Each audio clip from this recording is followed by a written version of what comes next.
coming up as part of our work with the National Equity Project and the Equity Task Force that have convened. We have 2 town halls, and we've changed the second date. We found out that there was Tuesdays is catechism class day at St. John's, and there would be a conflict with presumably large amount of families in town, and so we wanted to be accommodating there. So we will be having the first one on a Tuesday, February 5th, but then we changed the second one, which was going to be on a Tuesday, to Monday, February 25th. Both will be at 6 o'clock in the Healdsburg High School cafeteria. They are intended to kind of be standalone meetings. They will be similar to each other. You don't need to go to both. One is not necessarily building on the other. So we're excited to have those happening and to continue in that work. And then another item I just wanted to make everyone aware of, there is a very large elm tree on the junior high campus that is adjacent to the basketball courts and the track, and it has been dropping branches. We had an arborist come out and look at it, and it is not salvageable. He could do some work, and what was the term they gave us, Steve? It would be a moderate liability at best. Yeah, and so it was moderately likely to have more branches falling, and it's a very, very, very large tree, and so we've made the decision to remove it. It's unfortunate. We will replant some trees in that area, but it is a tree that years ago, decades ago, had some rot issues, and cement was poured into the trunk. We've had arborists come out putting in cables to hold it together over the years. And we've finally reached the end of life for the tree. So we've had it cordoned off for about a week. Students have not been under it, and wanted to let everybody know that it's going to be removed, that it's not our intent to be removing trees from our campuses, but when they do present a safety issue clearly to students, we have to do so. So it will be removed this weekend, and we will, like I said, we'll replant some trees on that campus moving forward. So thank you. Right. Thank you, Chris. All right, moving on to item number 9, the approval of the consent agenda. Do I have a motion in a second? So moved. Second. All in favor? Aye. I vote aye. The approval of the consent agenda passes. I would like to take a minute to thank the Zellerbox for their scholarship donation of $1,000, and the Dry Creek Vineyards and the Scott Wilson family to the auto shop with some cars to be worked on. So thank you to those families and that business. Moving on to item number 10, 10.1 student learning. We have the Fitch Mountain Preschool. The North Bay Children's Center Executive Director Susan Gilmore will present to the board. So Chris, if you'd like to introduce her, and we'll go from there. It is my pleasure to introduce Susan. You are familiar with Susan. She's been here a couple times over the years, both when we were deciding whether to go with MBCC and then did a yearly update last year. And I couldn't say how more pleased I could be in this partnership. Great things are happening, and I'm not going to steal her thunder. She can talk about them. I love it when you talk about it. And I'm actually very grateful they made it tonight because they're coming from Marin County. And so very pleased that you can make it. I hope you can get home safely, and thank you for all you're doing for our students. So. Thank you, and thank you for having us this evening. Actually, our main campus is in Novato, but the three of us do happen to live in Sonoma County. Oh, good. Petaluma, Santa Rosa, Sebastopol. So anyway, we got to get up here early, enjoy a lovely dinner downtown, and so thrilled to be here with you tonight. So as Chris said, we, North Bay Children's Center, actually, we are considered a leader in early care and education, and I am the executive director and the founder of North Bay Children's Center, and we're celebrating our 30-year anniversary this year. So we have a long, rich history of working with young children and families throughout Marin and Sonoma County. Fitch Mountain has, there we go. Has been providing childcare you've been providing childcare on the Fitch Mountain campus for over 15 years now, and entered into a partnership with North Bay Children's Center in 2017 when you had heard about the work we do with different schools throughout Marin and Sonoma County, specifically around operating CDE and managing CDE contracts, which is our specialty. We currently work with 6 school districts, and we are on 12 elementary school sites throughout Sonoma County. So this is something that we can bring years of experience to the table and really maximize your contract and your ability to serve as many children at this site as we possibly can, and really with a focus on school readiness.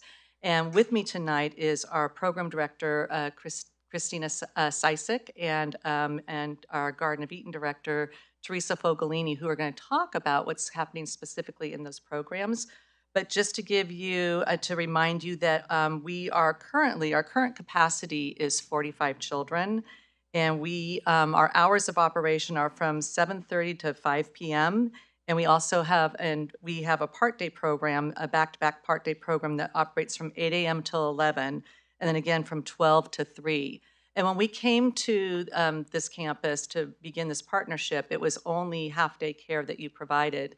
And what we found with our enrollment specialists and our outreach and what the parent population really needed was full-day care. And we were able to work out with the California Department of Education a modification to the contract to enable you to provide both of those options to parents. So that was new this past year. What we found is that you really, really have a need in your community for full-day childcare. And we have a waiting list at the site for full-day care. And many of your half-day students that are in this program do qualify for full-day care. They do demonstrate need and can have full-day services if we had more funding and space to provide that. So we're really excited about, well, first of all, we have 39 children enrolled, of which 64% are English language learners. And again, that school readiness piece is just so important for this population that we're working with.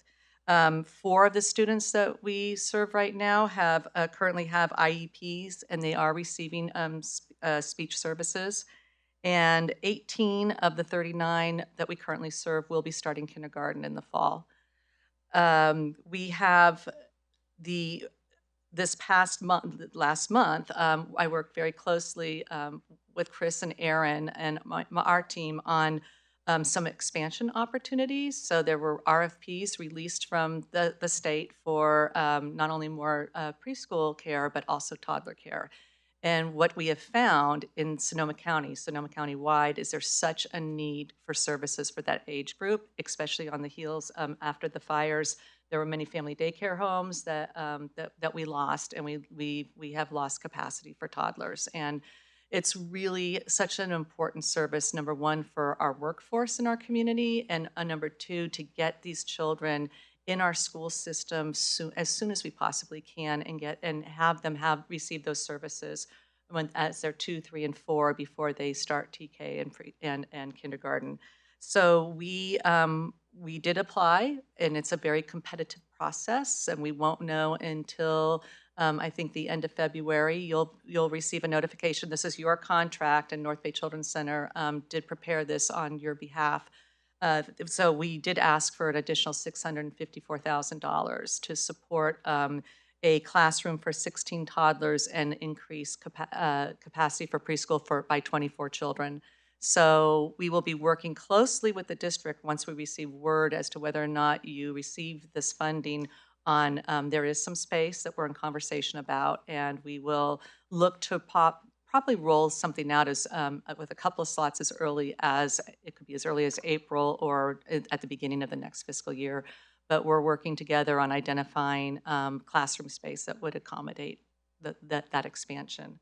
So with that, I'm going to introduce Christina Sisek. Susan, can I ask a question? Sure. Real quick? So I think I missed something because so 45 student capacity for both morning and full day, or half day and full day? So what we're program? looking at, that will be determined, because we could use your contract dollars for both now that we have clearance from the state to do that. We're not full in the back-to-back half-day programs. We're full in the morning. We are not full in the afternoon, and those morning students could attend. They could qualify for full day. So depending on the space you have, and we'll determine that, we could maintain that and have another classroom. And there's also, I know Christina was going to mention it, but I'm going to go ahead and jump into what She heard television. She's going out the door. Anyway, one of our challenges in these classrooms is that classrooms are large enough to serve more children, but we are limited because of this number of toilets. It all comes down to a toilet. So we are looking at creative solutions for how we can accommodate and meet the licensing requirements for bathroom fixtures, which would enable us to double the amount of children that are in those 2 classrooms right now. Those are large classrooms that are only serving 15 children at a time because of the bathroom setup. Okay. That's a long answer to, I hope I, No, yeah, I address- just yeah. was curious because you said that there was a capacity of 45, but we only had 39 students enrolled, and there's a wait list. So I was like trying to put everything together. yeah, the classrooms that's not full is the half-day class. And your community is changing, and the needs for your families are continue to change. And it's really important that as we partner, that we're keeping an eye on that we could be nimble and flex with the needs of the community and watch. And as we are hearing from parents and they're coming in, that whether as we qualify them for services, that we also understand what hours they need services for.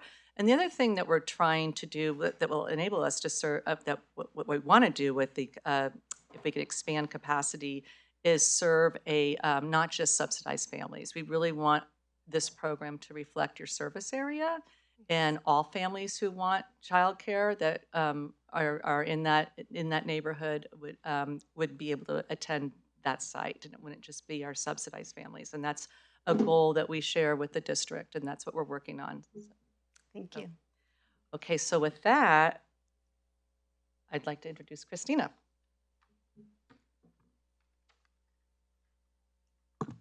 Hi, I'm Christina. This is my first board meeting, so bear with me. I'm a little nervous. So I wanted to clear up the waitlist comment or question. Was our full day program, which serves 15 students for a full day, has the waitlist. Our part day program, which serves 15 in the morning and 15 in the afternoon for capacity because of the one toilet. The afternoon program is not full because we're seeing families that need full day care, and coming for a half-day program is not going to fit that need. So that's, if that helps clear up that a little bit more. Okay, so school readiness, our programs. So we do a lot of alignment with Erin and Erica. Our site supervisor, Andy Herman, has adopted the Big Day curriculum that Fitch-Matlin currently uses for their TK program, and uses it to modify it down to our early learners in our classroom. We also are in your accelerated English program. When I talked to Andy a little bit further about what her experience was with that, she goes, that's our major focus in our classroom. She's really excited about it, and she loves adapting it into the room. And we have just got word that we have funding from the Hillsburg Forever Fund that is going to help our teachers go to staff trainings to fully understand the accelerated English program. The other way we partner with Fitch Mountain is through like a reading buddy system. So the 3rd, 4th, and 5th grades come into our program and read to our students. So it's really trying to build a community and a culture within that site that its education is from as young as 3-year-olds all the way up. The other kind of curriculum we use is a second step curriculum, and that's a social emotional curriculum. And that helps with our students get ready for kindergarten by bringing in this social emotional intelligence, able to identify their feelings, their needs, and how to deal with those. Our other curriculum that we have in our classroom right now is handwriting without tears. It's a developmentally appropriate, evidence-based, multi-sensory approach to writing, word recognition, pre-reading, pre-literacy, and physical development. North Bay Children's Center is a play-based, child-directed program. So the child is at the center, and what's best for that child. And We create lessons and that are hands-on experience to build off of, and we all align it to the California Preschool Learning Foundations. Some of our external resources, we currently just had a meeting with the Special Education Service Department because we want to align, we're in the process of aligning more and being, we're identifying that we want to identify needs of these children early on. So getting the school district's resources within our classroom is important to us. So we really wanted to thank you for reaching out and setting up that meeting. You too, Erin. You made that happen. Already, Andy has invited the behavioral specialist team to come in and do observations and coaching in the classroom, giving feedback on best practices within our environment. Same with the speech and OT at Fitch Mountain. When we are identifying needs of our students, we also outreach to the Early Learning Institute. And through this referral program, this helps families get some parent education on challenging behaviors, as well as coming into our classroom and saying, why don't you try this strategy this way? And just really adopt it, and it helps not just the child that we're identifying, but the whole group as well. The other thing that we have done for our Fitch Mountain program is we have brought in quality counts. Quality counts, when we first started at Fitch Mountain, we scored a 4 on their matrix, and we thought we could do better. So we really worked on our environmental rating scale, our class assessments, which identifies the way teachers speak and interact with students. We worked on our DRDPs, the qualifications of our teachers, the site supervisor qualifications, developed a professional development plan, and this year we scored a tier 5. So we have improved a whole tier. And that is really great because that's how we assess our quality of our program. Some program partnerships. Like I said earlier, the Hillsburg Forever Fund has put in $13,000 this past year for our accelerated English training for our staff. The AAUW did $5,000 in 2017 for our Raising a Reader Fund. This is a literacy program that we do a lot of book sharing. So we send a bag of books home with a student, and then they bring it back and they check out more. So this is the bridging home to school and the academic achievement. Fitch Mountain's kickoff for the Raising a Reader is actually this next week. So you can come into that program seeing it active in its space. The other thing that Andy has really adapted to is this Corazon. I can't say. Thank you.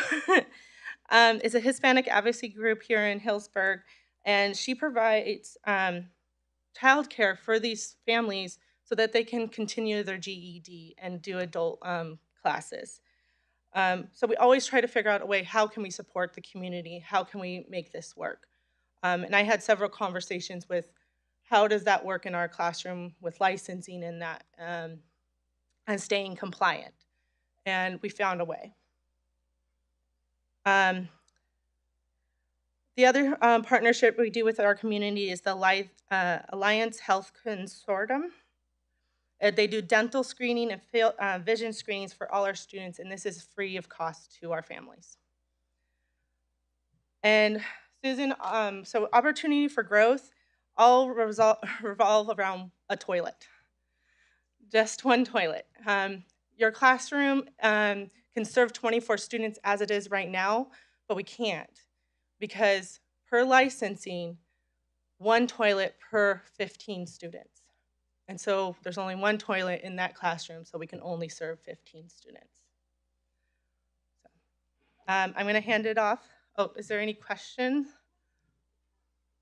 I'm just curious about what you use to teach concepts of print, phonemic awareness. Do you have like a structured program for that? That's the handwriting without tears. And the big day materials as and well. the The what? TK Big Day. Oh, So it's the Journeys is the adopted curriculum for kindergarten through 2. Big Day is the TK version, Mhm. and they use components of that. It's, I think, worth saying as well as the mention of accelerated English, formerly branded as accelerated English. We use the same coach, Julie Salcedo, who coaches in our district, also provides coaching at North Bay Children's Center once a month. And that coaching is really focused on the 5 principles of the students producing language, error correction, developmentally appropriate. I gotta say, North Bay Children's Center has been really great about reminding all of us about what's developmentally appropriate in a preschool setting and making sure that our expectations and the coaching that Julie Salcedo, who actually came from a pre-K environment, so really making sure the kids are the ones producing and talking, and that our Latina girls are talking as much as everybody else in the classroom. That's some of the things we really watch for and support, is that oral production, getting into a little bit of the language, the phonemic awareness in terms of letter recognition, vowel sounds. But the same coach provides 1 day of service for these guys. Great, thank you. Thank you, Erin. Yeah. I think I know the answer to this, but I'm going to ask anyway. All of these students are in district? Not necessarily. No. So, yeah. You have the data? 35 of the 39 are students live within the HUSD boundaries. Yeah, because it's a state contract, it's funded by attendance. It's not the same attendance rules. Yeah. Very interesting. And our enrollment and outreach activities are really focused on the local community. I mean, that's where our efforts are going, and working with these partners that we're talking about to help identify families who need our services. I'm going to hand it off to our Garden of Eden director, and she's going to talk about our garden program. Briefly. I know, sorry. Hi, good evening. My name's Teresa Foglini. I'm the director of our award-winning signature Garden of Eden program. In an effort to support those that are extreme visual learners, I've prepared a handout, but we're going to need to do the button share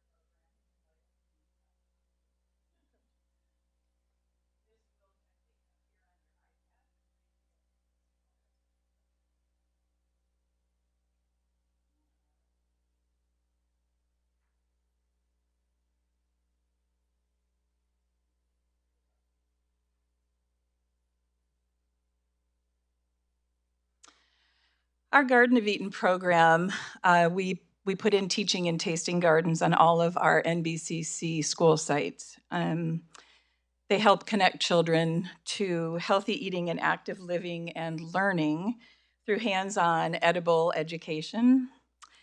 The goal for this is to really help shape children's healthy attitudes and behaviors and help them develop lifelong healthy habits. So really, the garden sits at the foundation of a lot of our programming, and we are so fortunate to have the Fitch Mountain site. When I first saw the Fitch Mountain site, I was so impressed with the space. It's really like a blank slate that's just kind of shouting out for a very large, beautiful garden. And I think there's many people, including Erica, that would agree. And there are definitely some partnerships that we've been nurturing that are starting to help us with this process. We recently presented at the 2030 Local Service Club, which can also, in addition to providing funding, can also provide some service help hours when we get to the point when we're ready to develop the garden. So and frankly, I'm just so impressed by the resources in Healdsburg, but beyond that, the people that I've met, the welcoming from the school district, including Erica, who's been so gracious in welcoming us onto the school campus. I feel like our Fitch Mountain site has the ability to really flourish and thrive, and that's what we need in a garden to really support some of our goals with working with children. So another very exciting, emerging conversation that's happening is at Fitch Mountain, the PTO, parent-teacher organization club would like to expand and do a shared garden concept to include 3rd through 5th graders. And with that program, what's exciting about that is we have the opportunity to develop a Garden Buddies program where we have the older children, as they're learning how to garden, would also be interfacing and helping with our preschool students. It's a model that we're already working with at our Valley Vista School in Petaluma. We do more of a shared garden model. We also have another alliance that is a recent development, and that is with the organization Corazon and the Alliance for Health, and it's the Healdsburg Food Access Working Group. I'm not sure if anyone here has heard of that organization, but it's a fairly newly forming group, and what that group is doing is really trying to align together to bring equity and food access to all of our families, particularly in our preschool age, and trying to bring food and resources to the schools. And that's aligning, they're helping align that through Redwood Empire Food Bank, which is has a newly emerging pilot called Preschool Pantry. And it's a preschool pantry that would bring, on a weekly basis, would be a delivery of food that would come from the food bank, would be set up like a store, essentially, and parents at pickup time would be able to shop and take free food home every day. And they're very excited about working with North Bay Children's Center, and particularly excited about working at the Fitch Mountain location. They feel like if we can work out some of the kinks in a pilot, that it's something that not only could serve other preschools, but perhaps be an all-school site model. So we're pretty excited about that. We have a lot of amazing garden partnerships, and as I mentioned, in particular with Fitch Mountain. But the real exciting part for me is just forward on that, Susan. Right. Yep. So when I first saw the Fitch Mountain campus, as I said, I was really struck by it. Really was a blank canvas to me. And one of my goals beyond developing thriving, bountiful year-round gardens is how can we integrate nature education, environmental education, stewardship with our gardens, and how can we integrate that with meaningful play experiences. So what I've developed is the first ever concept in what I refer to as a playscape and garden plan. So what this is a very integrated model where children would be intentionally playing through living gardens, through edible landscape. They would have a lot of play opportunities that would be inclusive of a lot of natural elements, some of which are spelled out. And these are really, this is just a concept plan. I think there's many, many ways we could go with this type of idea. And I really believe that we have the wherewithal in Healdsburg with not only the willingness and openness of the people in Healdsburg, but I think we have the resources here that we could coalesce together to create something like this, which really would be a model.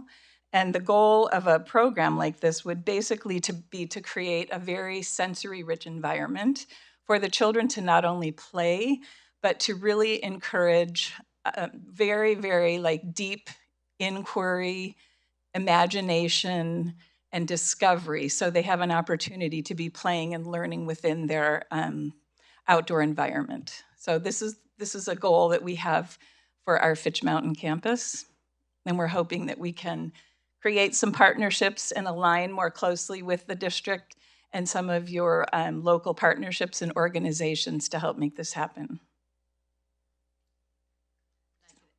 Yes. So we actually have a budget with this plan, and so now we have begun writing grants to local foundations to get this funded.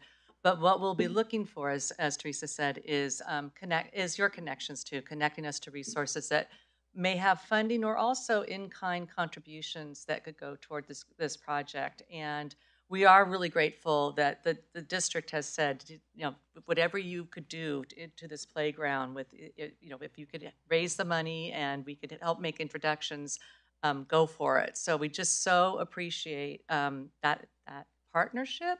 And there's also an opportunity to look at this. We could do this in phases, and to partner with the high school students as well. There could be some construction projects, the raised beds and specifically, that we can have students help us as well with elements of this project. So that's going to be, our goal is to get this rolled out within the next 6 months now here. So we look forward to any input you have on that and suggestions for accelerating the process and making this happen this year. So questions? Great. Thank you, ladies, so much for your time and all the great information. It's exciting. Thank you. Thank you. We do have a public comment. Real quick, I just wanted to acknowledge the hard work, and there is no way our preschool would be what it is and what it's going to be without your help. So thank you so very much. You're providing increased opportunities for our kids at their most important years, and you're really making a difference in the quality of the preschool program that we can provide. So thank you very much. You're welcome. I also just wanted to add one more thing about food literacy when you were asking about print concepts. One of the exciting things for me is oftentimes when I'm at Fitch Mountain, I'm there when Julie with Accelerated Reader, Accelerated English, I've been able to kind of almost co-teach with her. And she didn't realize that we actually have our own Garden of Eden Learning Lab curriculum, which has a whole word wall and vocabulary that the children will be getting embedded within what we're teaching through our garden literacy. So as part of her Accelerated English, she's adopted our food literacy part of our curriculum. And so that is now kind of emerged in what she's teaching in the Accelerated English. So Great. Very exciting. Yeah, never ends. Thank Thank you. you Good so stuff. much. I just want to Yeah, go add ahead. to what Erin said. It seemed like for so long we didn't know what to do with preschool, and we wanted a plan, and we know it's important, and we wanted to offer it to every student, every child in our district, and we couldn't figure out how to do it. And it's fantastic that we've figured it out with your help. So yeah, and I definitely have some ideas about resources for this too. thank you. I know. Yeah. Toilet, yeah. Can you just Toilet. believe what's standing in the way? Thank you so much. All right, thank you. So I do want to take a minute to remind the folks that would like to comment during the public comment period that we would like you to keep your comments to 3 minutes, please. I will kindly and as gracefully as I can remind you when your time is up, but so. I'll be really with that- fast. Oh, no, great. It's just, you're the first, so I'm going to say it now. So Thanks. Ariel Kelly, thank Good you. evening, trustees. My evening. name is Ariel Kelly. I wanted to just share that we at Corazon have had a really great opportunity to partner with the North Bay Children's Center on 2 different initiatives that we're working on. One is our early childhood education working group that brings together all of the preschool providers in our community, and they've played a really great role in representing the state-funded preschool in our region and helping to educate other preschool providers about what North Bay Children's Center does and what their goals are, and have done a lot to educate the other members of our preschool community. They're participating in the preschool fair that we are hosting next Saturday. So we're hosting an event, it's our 2nd annual, on Saturday, the 26th of January. And last year we had 14 different providers there. It's at the Healdsburg Community Center, the former Foss Creek site. And it's from 9:30 to 11:30 in the morning. And they will have a table as well as every other provider in our community, as well as Head Start, Early Head Start, WIC, et cetera, and all of the private preschools as well will participate. The library will be there and others. And so it's an opportunity for us to educate parents of kids ages 0 to 5. We have tons of free stuff to give away, lots of toys and backpacks, and United Way and other programs will also be participating. So they will be there as well. But then also it was mentioned that we have a food access working group that we have partnered with all of the food providers. So churches, Food Pantry, Redwood Empire Food Bank, Alexander Valley Schools, Garden Program, kind of all of the different food access and garden programs around education and food literacy in the community. There's about 20 different partners that have been meeting. Farm to Pantry is one of them. We also are trying to get the folks from Morning Grumble to come to, because that's one piece that we know is happening but missing at the table. And so really the idea is talking about food access and issues around food insecurity in our community, and how do we look at it at a macro level. What are all of the resources being provided, educating everyone about the resources that are available. What we know at Corazon from some of the community surveys that we've done is second to housing, food access to healthy food and food security was the number 2 issue behind housing that was impacting low-income residents that we had surveyed. So it's definitely at the forefront of people's minds, and there's great programs like the preschool pantry that's starting, the groceries to go program that Corazon is launching at the community center that are additive to what the Healdsburg Food Pantry is already providing. But what we found is basically what's being offered isn't enough, or it's not able to meet everyone's needs. So looking at creative solutions, going to where people already are, like picking up their kids from school, to help meet that need. So they've been a wonderful partner, and we've been able to provide good data to them about the need for a full day program. So it's been a good partnership. So thank you. Thank you. Thank you so much. Back to you. Okay, we are at 10B, so California Healthy Kids Survey. Diane, if you'd come on up. Thank you so much. Thank you. All right, I'm a little taller. Can you hear me? Okay, so tonight I'm going to present on the California Healthy Kids Survey, and more specifically the school climate report cards that are published from that survey. So I thought there is so much information in the California Healthy Kids Survey.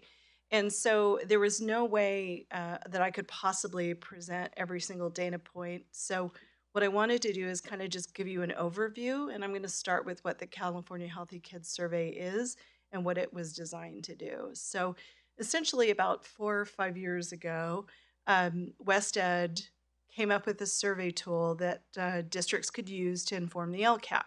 That is primarily what we use it for. It's given typically in the fall, although the junior high just finished a week or so ago, typically in the fall to students in grades 5, 7, 9, and 11. Right now, we just survey, for these purposes through the California Healthy Kids, we just survey students.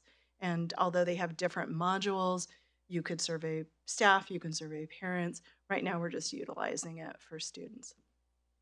So, but from this giant report comes the school climate report card, which is what I've provided a copy, in your packets for you tonight. And that's primarily what I'm going to be utilizing.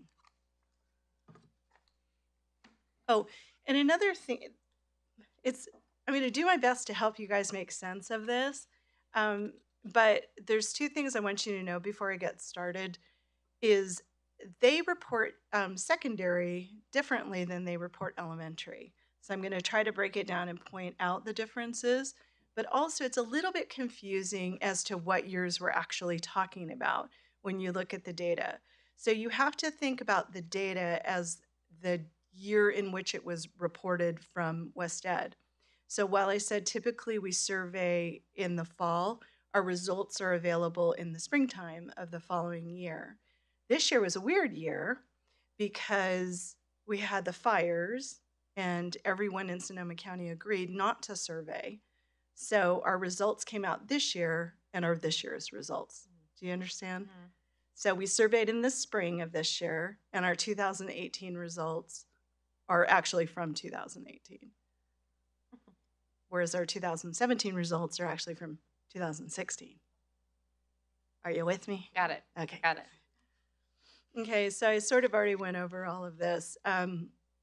We use the data primarily to just report on LCAP and specifically the subcategory of school connectedness. But we also look at it to sort of monitor trends.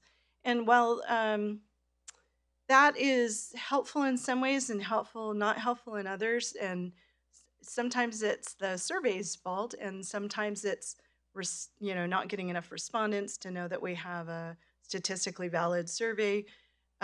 Different anomalies, like I mentioned, the fire. It's just one tool by which we use to gather information on school climate. I know there were some questions about what other kinds of data tools we use. And so a big one that we used, of course, at the high school for the last 2 years is WASC. And that surveys staff, students, families for multiple years, lots of input on that. Erin each year sends out a survey, her own separate parent survey that informs the LCAP. As well, we look at things like attendance.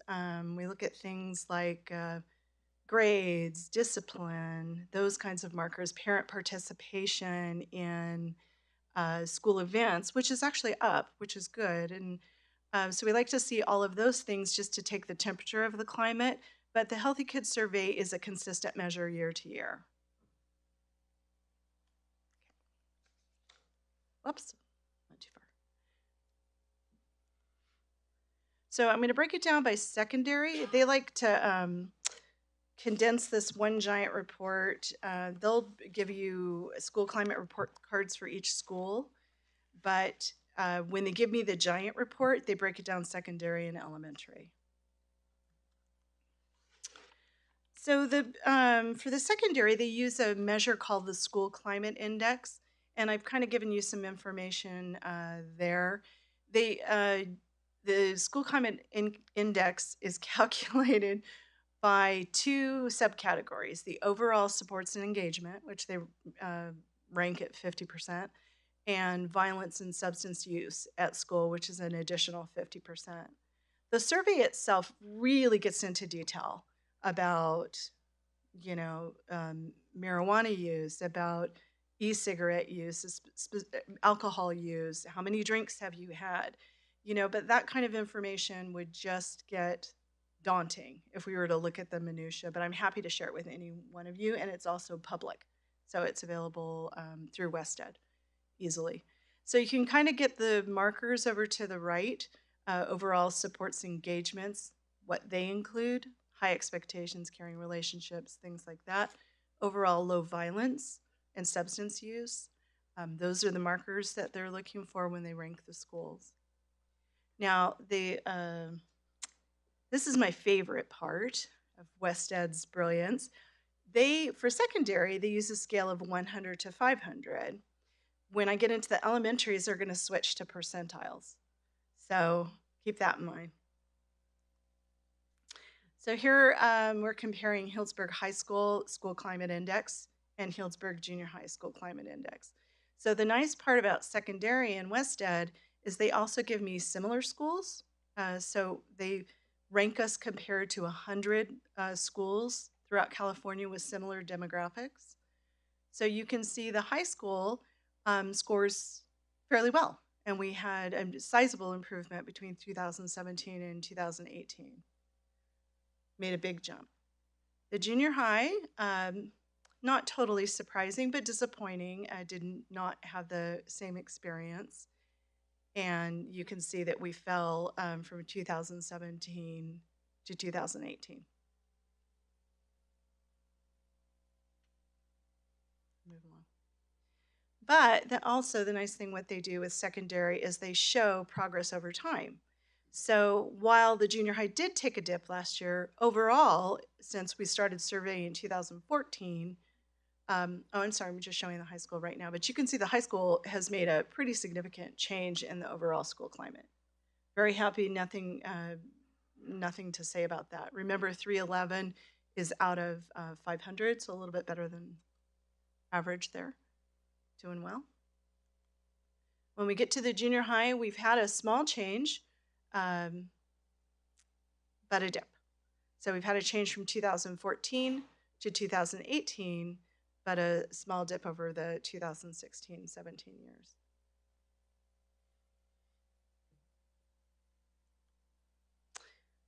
So I picked out school connectedness as one of the measures that we could use, and I picked it out for two reasons. One, Erin uses it for her LCAP goals, and two, because the elementary schools also use the measure of school connectedness.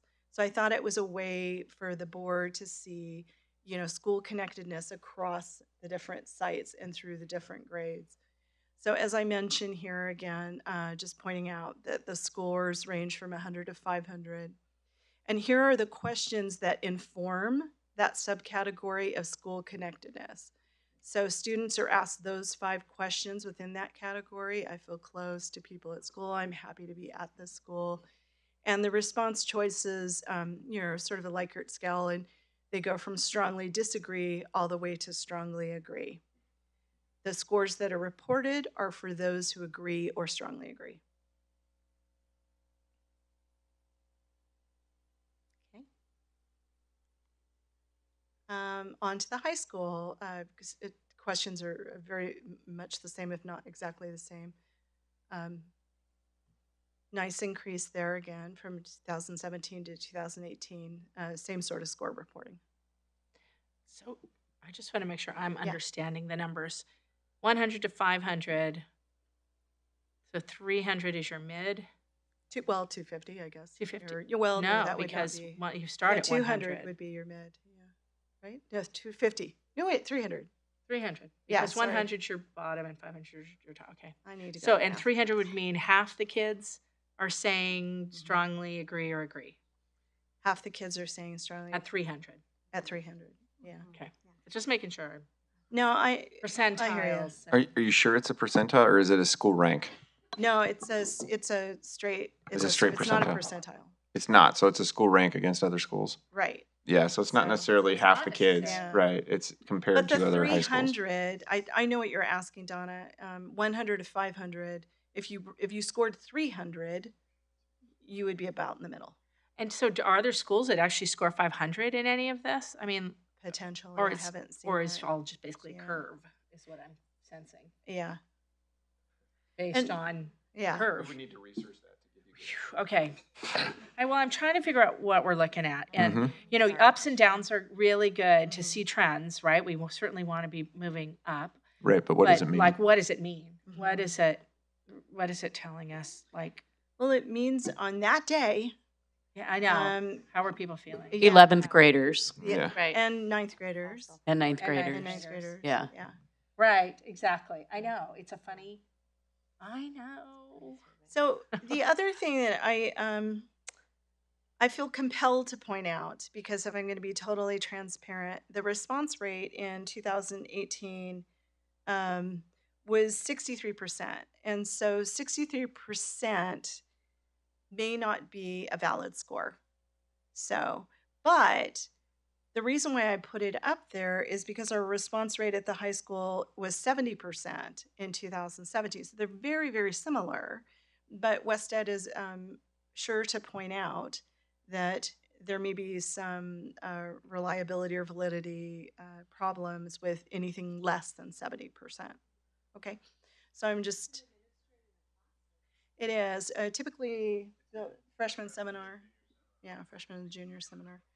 And so, it's just 2017 to 18 is funky because it's not fall to fall. It's following the fires. There's a year and 4 months, in between. It's just, I'm very much interested in the results of this year's survey to see where we're going, because they've ensured, that there's a high participation rate. So I really want to see really where we're at. The other thing, anecdotally, I should tell you, is that last year we administered for the first time the social emotional module. And that gives us a lot of information about how students are, what are they thinking about in terms of their health and wellness, mental health. Gets into some, pretty serious topics, but it also digs into their resilience.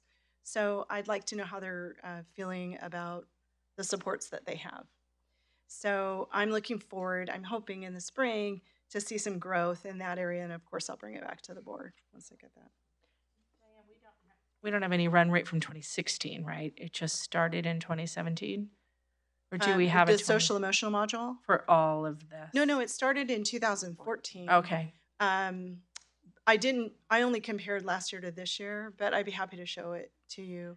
We didn't survey for some reason in 2015, but Okay. we did in 2016. So if you wanted, I could just send you that information if it would be helpful. It's just always nice to just see our context, right? The more Yeah. context, the better around, is it a dip in 1 year at the junior high? Has it been going down for 3 years in a row? Like what are we, anyway, just always context. Gotcha. I can say the school climate index might give you that information. That was a couple slides back. I can go back.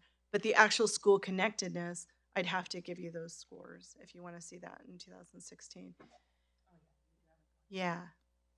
So that's the nice part about secondary, is they do give you the history. The elementary, they don't in that kind of detail. So, and they tell me the reason is They only survey one grade, and there aren't enough survey responses to make it. They can't create a school climate index from the scores that they get from just surveying one grade in elementary. Okay, now we're digging into elementary. We have score reports for both the Healdsburg Elementary School, what we would call the blended program, and Healdsburg Charter. Now, as I tried to mention earlier, the Healthy Kids Survey and the School Climate Report cards, and you can see with your board packet, they don't give me that SCI score. They don't break it down like that. And so what we're looking at here are percentiles, okay? So the questions around school connectedness for Healdsburg Charter, again, just grade 5. And no concerns at all with response rate, by the way. So these should be pretty valid scores because I think they had close to 100% response. So do you feel close to people at school? Are you happy to be at the school? Do you feel like you're a part of the school? The state overall average percentile is 72 and the charter is 78. Charter was not, when the survey was requested in 2017, we didn't ask them to separate out the charter and the elementary. I didn't know we had to, but we did. And so my apologies for that. And I learned my lesson, and this year they'll be separated out again. So I don't have separate scores for 2017 for the charter. Oh, did I skip over one? Oh, there we go. Thank you. So Healdsburg Elementary, I must have skipped that slide. I apologize. But school connectedness, you can see still above the state average. In 2017, they took a little bit of a dip last year. In 2017, I have, But you can't validly say that was the elementary school in 17, right? Because it was the charter school scores incorporated. It's exactly. Yeah. So it's the charter and the elementary. Right. So I need to, of course, point that out. Yeah. So really what we have is it's below the state average of 55 and well below the charter. Yeah. I would suspect that pulling the charter out would probably, drop that score, obviously. So there we go. So I put that in there. The whole report, any LEA's report who asked for this report is available at that particular website. I also have our own reports in their full glory at the district office if anybody needs to see it. Do you have any questions? Thank you. Great. Thank you, Diane. All right, moving on to item 10.1C, California Assessment of Student Performance and Progress. Ms. Erin Fender. Good evening. Good evening. So we look at CAST data as one of many measures. STAR data, formative classroom assessments, unit exams, daily quizzes. We as administrators and school personnel compare ourselves to other schools, right? Everybody's curious about this. I know there's been some curiosity by the board and by other community members, so we thought we might as well publicly present this data. We already have it pulled together. We look at it at our school sites and share it with our staff members, mostly to learn from other schools. It's always nice to take a look at how people and school districts around us are doing and to learn from them, to learn their best practices, learn their promising practices. So what we've done is put together, I get a list of all of the data across the county by school. Take some time looking at it, say, oh, look, what are they doing? Oh, we're better than they are. Right? Natural, human. But what I've done here is put together information where there are schools and school districts that are similar to us. You'll see these are unified school districts that have similar demographics. So they have roughly 30 to 60% of their children receive a free or reduced price lunch. Remember, a little over 60% of our kids in Healdsburg receive a free or reduced price lunch. So it's always good to look at schools that serve a similar population. They're not exactly similar. Petaluma, for example, their free and reduced population is at about 30%, but it's similar enough. We also have slightly higher number of English language learners than Petaluma. So the bars that you see, as it says in the cover to this agenda item, the bars represent students that are meeting and exceeding standard. So it's adding the percentage of students who are meeting or exceeding standard. Right? There are 4 areas of performance not met,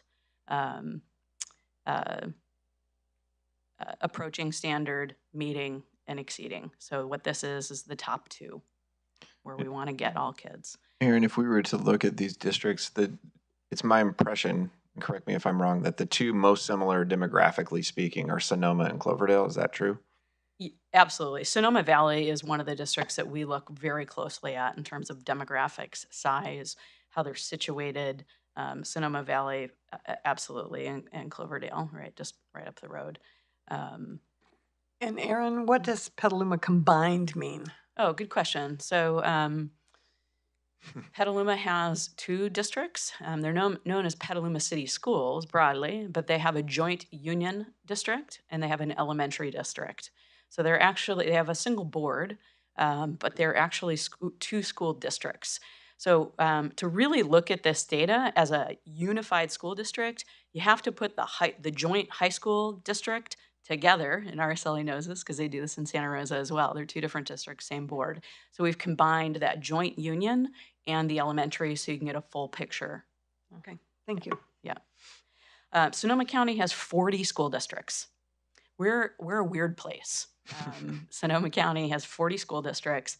Most of those are elementary school districts, and lots of those are elementary school districts that have 1, 2 school districts. And Petaluma as an area is chock full of those. We have Yes. Alexander Valley and Westside. They have Wa, They have a lot of them. a dozen or so. Adobe, Yeah. Santa Rosa, same thing, right? You guys have 15, I think, elementary roughly, and then another 8 feeder that come to your junior high and high schools. So this is hard data to make comparisons. Right. So what we've done here is we've taken the time to put those comparisons together. So here's an example. Let's go to elementary. Whoop, went too fast. So this is where we just put the grades 3 through 5, right? Look at 3rd through 5th graders in each of these districts. We do the math. Because some elementary schools go up to 6th grade. So you can't just pull the data for the school because it might include 6th grade. So we've got to pull that data out and redo the math. For us, I like to look at Healdsburg Elementary 3 through 5, as well as looking at our 2 different school not campuses, but our 2 different schools. So what you see there, Healdsburg 3 through 5, that's all of our grades 3 through 5 students, irrespective of what school they go to. So let me see here.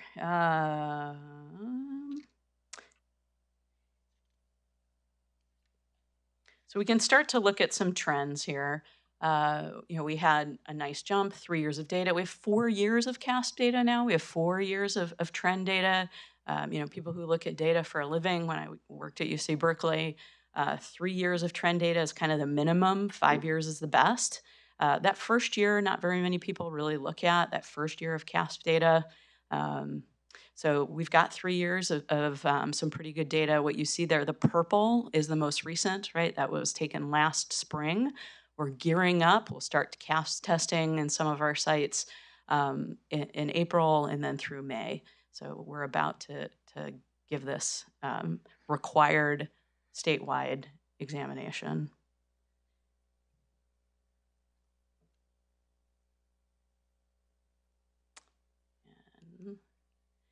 Here's junior high. And again, we call it Healdsburg Junior High. A lot of places call it middle school because it's a 6, 7, 8 building. So what we did here, this is the data for 6th, 7th, and 8th graders. They may not be on the same physical building. They might not be in the same space. So Petaluma is a good example. Their junior highs are 7th and 8th grade, but we added those 6th graders in there so we could make some comparisons. Changes of 1 or 2% with our small population, when you've got 80 to 100 kids taking the test, a couple of kids were sick, a couple of kids didn't have a good day, a couple of kids had a great day. 1 to 2% fluctuations, you're kind of like, for me, when I look at the data and I see 1% to 2%, I don't get excited about it. That said, it's just not statistically significant.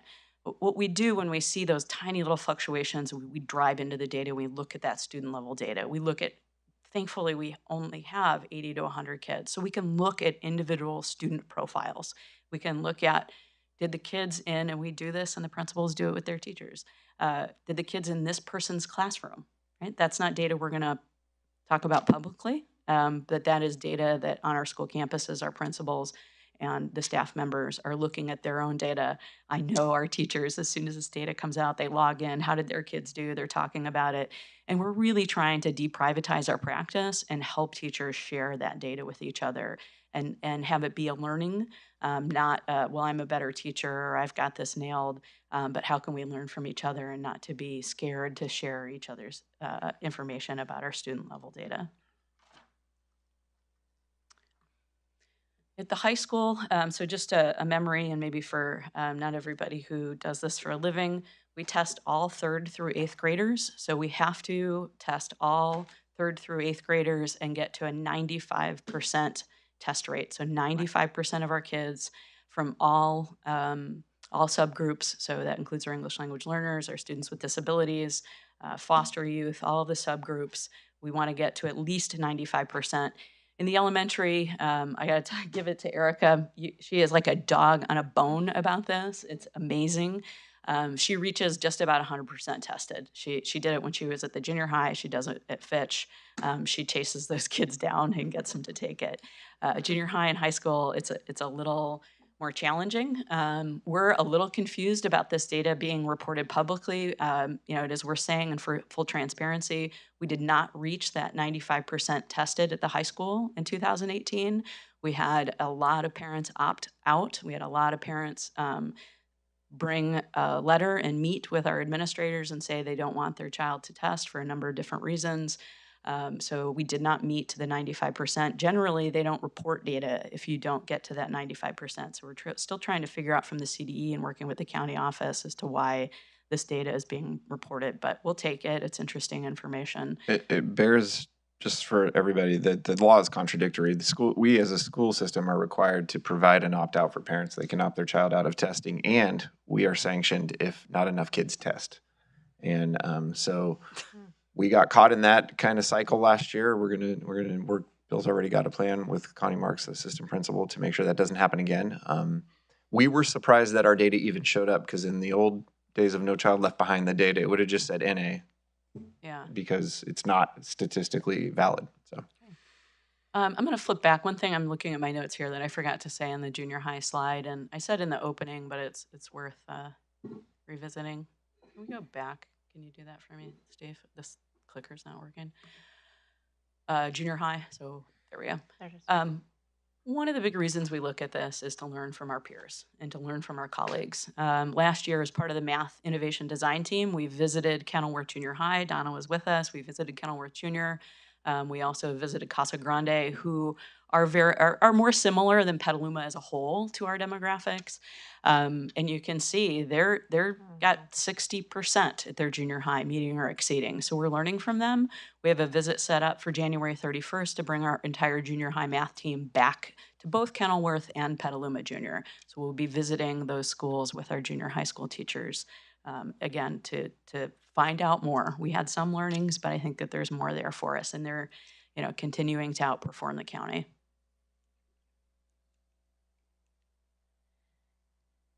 Okay, so we can get into math here.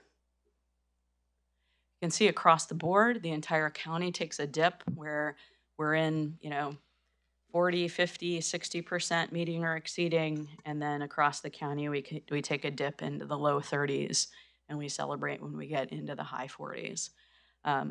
I'll say we not only look in our region, but particularly through the Math IDT, we've looked at data throughout our state and through our broader Bay Area region. And that's the schools that we visited over the last 18 months or so. The Navigator schools that we visit are consistently one of the highest ranking schools in the entire Bay Area region. They're up in the low 80%, 82, 84% of their kids and Gilroy and Hollister meet or exceed standard in math. And they have a very similar population to us. So we know if a school like Navigator can, over 3 years, not just a blip, not like, yay, that cohort, that group of kids that year got into the 80s, but they're doing it year on year on year. There's something to learn there. So that's why we're starting to use some of their math strategies like CASE and some of their math materials.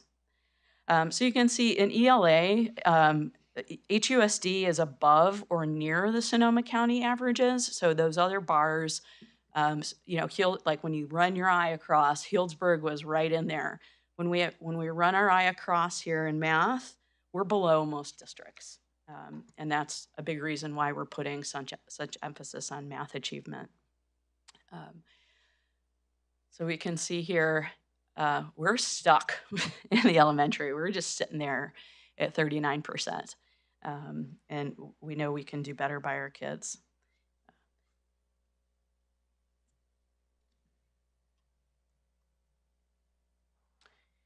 At the junior high, you can see we saw that steep drop from 2017 to 18. We're trying to understand why. I'll say I love having Chris Miller on our team. He's a CNI guy. He gets data. He's asking great questions. I'm like, yeah, what about that? He's pulling the data and working it and reworking it, having those crucial conversations with his staff, and really diving into it. So I think we're gonna have some more understandings. We also look at cohort data that's not represented here, but how did kids do as 5th graders? Then how did they do as 6th graders? Then how did they do as 7th graders? This is comparing different groups of kids, right? The kids in 2018 there are now 9th graders. So we won't have 9th grade data for them. So that's one of the things that I don't like about the CASP is that we've got some cohort data to look at grade 8 or 3 through 8, but then we've got to wait until 11th grade to follow that cohort. And that's why, you know, you might remember from the presentation from Todd Sheehy and Jamie Atwood from the high school that level of data analysis that they're doing in the formative data and final exams, you know, looking at that more classroom-based data is really important for us because we don't get that 9th, 10th grade, and 12th grade CASP data. All right, so this is high school math.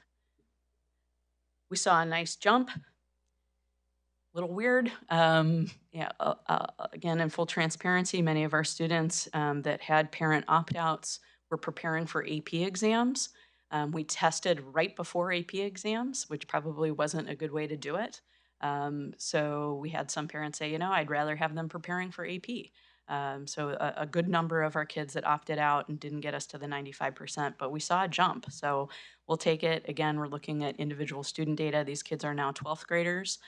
This is also the group of kids that had the first requirement of 3 years of math, which is an anomaly, and that most kids only have to take 2 years of math to graduate from high school. But in Healdsburg, we require 3 years of math. And this was that first cohort of kids that had math as 11th graders.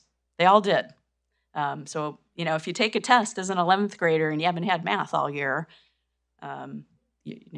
so we think there might be something to that. What I want to see, I'll tell you, I want to see at least 3 to 5% each year. 3 to 5% each year would make me breathe. Our goal would be to do what Navigator does, to do what some of these other schools that have similar demographics, to get up into 80%. It's doable. I know we can do it. We're modeling those schools very closely. We're learning for them. I'll take 3 to 5%. That's a minimum. But I'll tell you what we're charging for, and our goal is that 80% at a minimum. So that's our kind of county comparisons, getting a look at how we stack up to other districts and giving you a little bit of insight on how we use this data, some goal setting. Any comments or questions? Sure. Yeah, thank you for the data that is, we can relate to other schools. Not that it's, I mean, Healdsburg is Healdsburg. We, of course, want to be high. But it's nice to have a where do we apples sit? to apples, let's say, in a sense, as best we can. So Yeah. thank you for that. Sure. I know we've asked for that, so thank you. Yeah, It's a lot of time and energy, so thank you, Erin. Absolutely.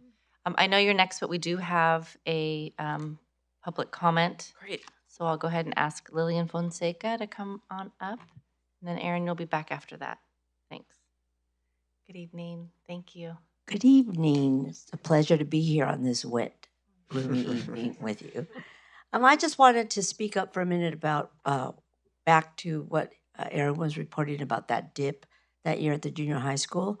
And I wanted to point out, I think it's important for us to note that that was a particularly difficult year for our school site. We went through many math teachers. So I think it would be, it would be hard to expect our students to score well when they had to go through so many transitions, have to deal with substitutes and have no consistency. And, you know, it just happened. It was just a difficult year. And that there was a lot of turnover. So I definitely think that did impact those scores. And I just thought that was important to mention because the staff that we have now, well, a lot of it, you know, we have a new math teacher. She seems to be working out very well. So we're expecting to see an increase in those scores and are very hopeful. And I also want to mention that we're having a very good year. So You guys had a great escape room the other day, yeah? It was Yeah. wonderful. Sounded Lots awesome. of fun. Thank you for reminding us of that. Yeah, thank you. That's great. Yeah, very good information. Thank you, Lillian. Yes, yes, yes. All right, Aaron, we're at 10.1D Math Site Action Plans. Great, as promised. The administrators are going to join me up here in just a minute, but to provide just a little context, and we'll try to keep this part short and sweet. As you know, we've been looking at math for nearly 2 years with a focus, spending a lot of time and energy. As it says in your cover sheet, the Math IDT brought forward in June the district-wide plan, kind of 10,000 plus foot big picture. The principals have been working with site action groups and their math departments and their wider staff. This has been before all of their staff in staff meetings and in smaller and larger conversations over the last 6 months or so. So this is their first iteration. I want to be clear on that. You'll see that they have a date on them and it says version 1. This is a working document and it's meant to be iterated on. It's meant to be added to. It's meant to breathe with us as we learn and as we work, as we meet goals and as things fall short and things don't come, but other opportunities show up. One of those opportunities that showed up, I think you all are aware, Dr. Bowler from Stanford University, largely known as one of the most preeminent experts on math in the world, heard about Erica and Aaron Basita presenting to all of you. She must have a Google feed. She emailed Erica and said, "Hey, I saw you reading my book, and what's happening? Let's talk." So after some conversations with her, we convinced her to come work with us on January 7th. She was here for our district-wide PD day in person. Dr. Joe Bowler was here. Little fangirl time, I think, for all of us. We were like, oh my God. Absolutely. I'm like, do you need water? And she brought 3 of her team members. They spent the day with us. We had all day with her team. We had all of our K-5 teachers, every single K-5 teacher from both schools. We had our math and special education teachers from grades 6 through 12 in the room. So our high school teachers from the math department, as well as a special educator that supports math instruction, as well as from the middle school. So the staff have put their thinking to paper. That's what you have in front of you. The principals now will share this with you. And then some next steps is to share this more broadly with our wider stakeholders. This will be part of governing council meetings, part of ELAC and DLAC, part of a broader conversation to help us improve our mathematics teaching and learning and achievement of all students. So as I said, they'll be edited and added to in the coming months. I'm going to start by talking about the Healdsburg Elementary School campus math action plan. So you've got 4 documents in there. The font is a little bit different. They're oriented a little bit differently, but they basically have the same setup in an action plan. So they call out what the focus area from the Math IDT plan is, talking about strategies, actions, who's responsible, timeline, data and outcomes, pretty classic action planning template. That's what all the principals used to make their own with their staff. So Healdsburg Elementary School campus, I'm just going to point out a couple things because we want to get through this and make sure all the principals have a couple of minutes to talk. So one thing that I notice about the Healdsburg Elementary School when I walk classrooms is that we're changing the way we talk about math. We're celebrating the struggle. Judy, you were there when Dr. Bowler was talking about the learning pit. So one of these graphics that Bowler and her team use is this learning pit. And the real learning comes when you're struggling and you don't get it and you're making mistakes and it's hard and you don't think you're going to know what to do. And to celebrate that and not have it be just about getting to the right answer, but letting your brain work on it in different ways, work on it visually, work on it by talking about it with somebody else, work on it yourself by drawing a picture and what tools do I have to fix to figure this out.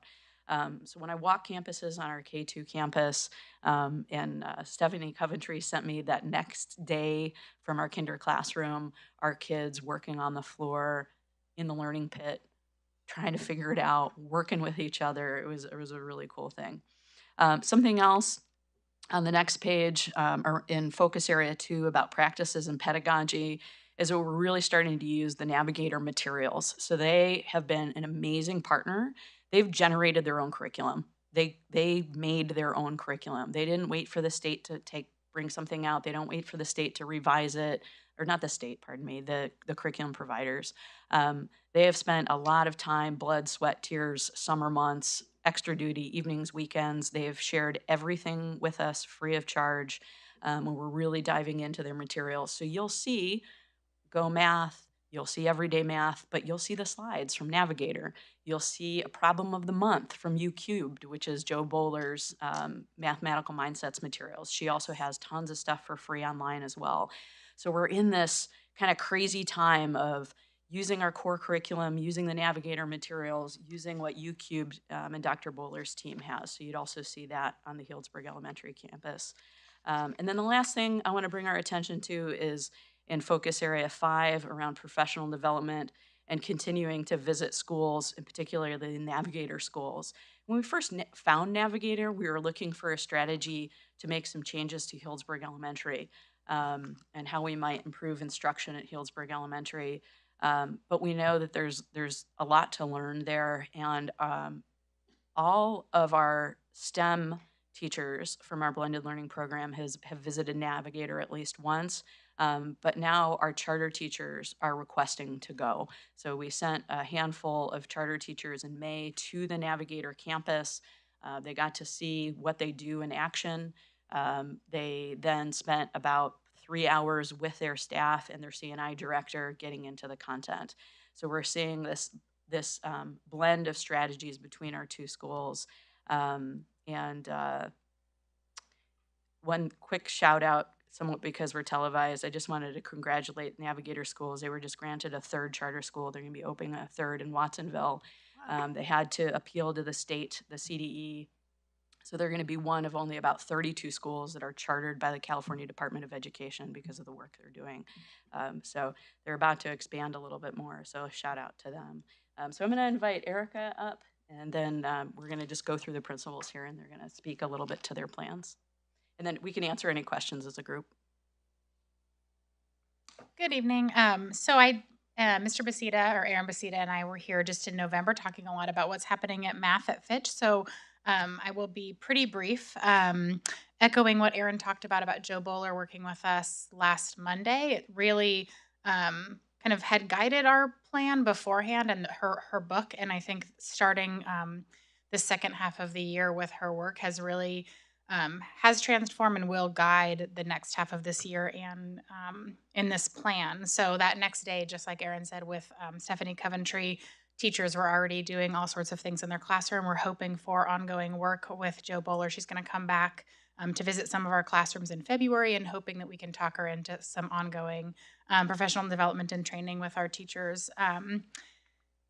And following up on that PD day, this week, all of my teachers, and is in the plan, have had or are having grade level release days to work. The 2 charter teachers and the 1 STEM teacher at every grade level to do some curriculum planning. They're looking at designing kind of the ideal unit. So they're picking a standard that they haven't touched yet this year and then designing a unit around that standard, picking from all of the different resources that we have, everyday math, navigator slides, the UCube materials, and designing that unit that then they can use as a guide for other planning, incorporating number talks, which is in our plan as well. And we're going to do some staff training on number talks. I have teachers who are videotaping themselves doing number talks with their students, and then we're gonna show that at a staff meeting at the end of January.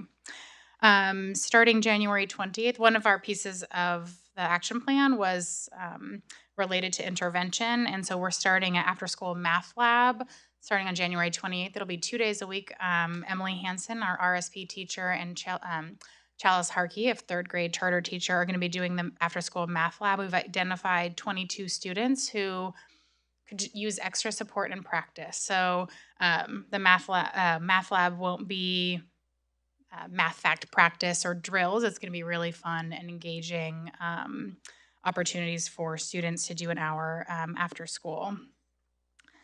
Finally, the thing I will touch on that again Erin mentioned as well was we started at the beginning of the year doing problems of the month. So every class on campus does the same, engages in the same math problem, and then they do their work and we display it in the hallways.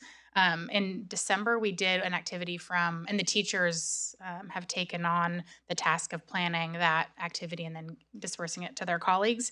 And we did a UCubed activity that was pretty challenging. It was about pennies and kind of gave all sorts of criteria. Then they had to decide how many pennies there were. And the kids really struggled with it. They were in the pit. We didn't know to call it the pit in December because we got that language in January, but they were certainly in the pit. And I think I had some conversations with teachers who felt uncomfortable with the amount of struggle that the students were going to have with this problem. And I just said, let them struggle and see what they came up with. And they did incredible work that was then displayed in the hallways, and then the teachers with their buddy class, because we have the cross-program buddies, went and they view each other's work and talk about the math work that the other classrooms did. So, and with that, I will. So I can answer questions or talk about it. Before you do, I have the privilege of working in a 4th grade math class every week.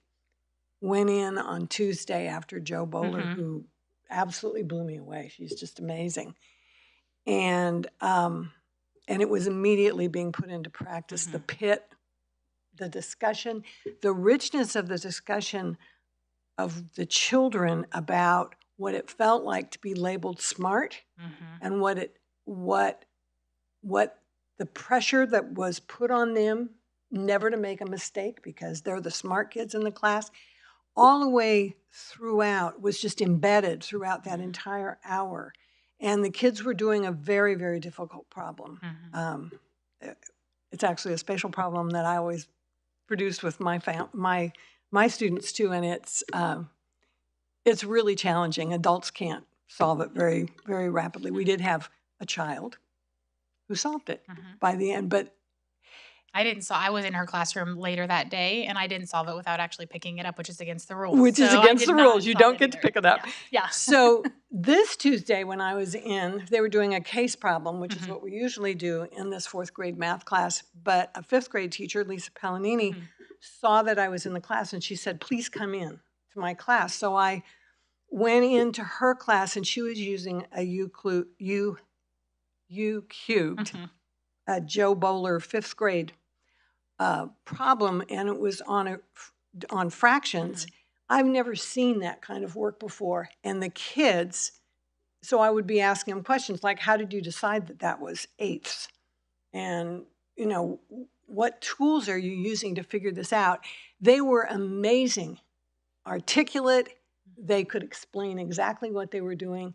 And I texted Erin that she ought to go in and see what that is. It is amazing thinking that's going on. And one of the things that Miss Lyon kept talking to the kids about that is coming out in all of this is growing your brain. And the kids are talking about that. How do I grow my brain? And they're really grasping, that concept that It's down in that pit that your brain's growing. It's not growing when you're just, coming up with an answer. And I have to tell a story on myself because I did talk about the mad minute and how bad that is, and the math anxiety, and I was talking to a friend of mine about that, and he said that his third grade daughter's teacher sends home that kind of stuff, and she cries. She'll get 20 math problems, addition problems, or multiplication problems, and she has to work on her facts, and she cries a lot, and her math anxiety is pretty high, and she's a top student. And I said, well, you just write on that homework. Judy said that you don't have to do this kind of stuff anymore. He did have a talk with the teacher, but that's not what he said. And I was grateful that that's not the way he phrased it. But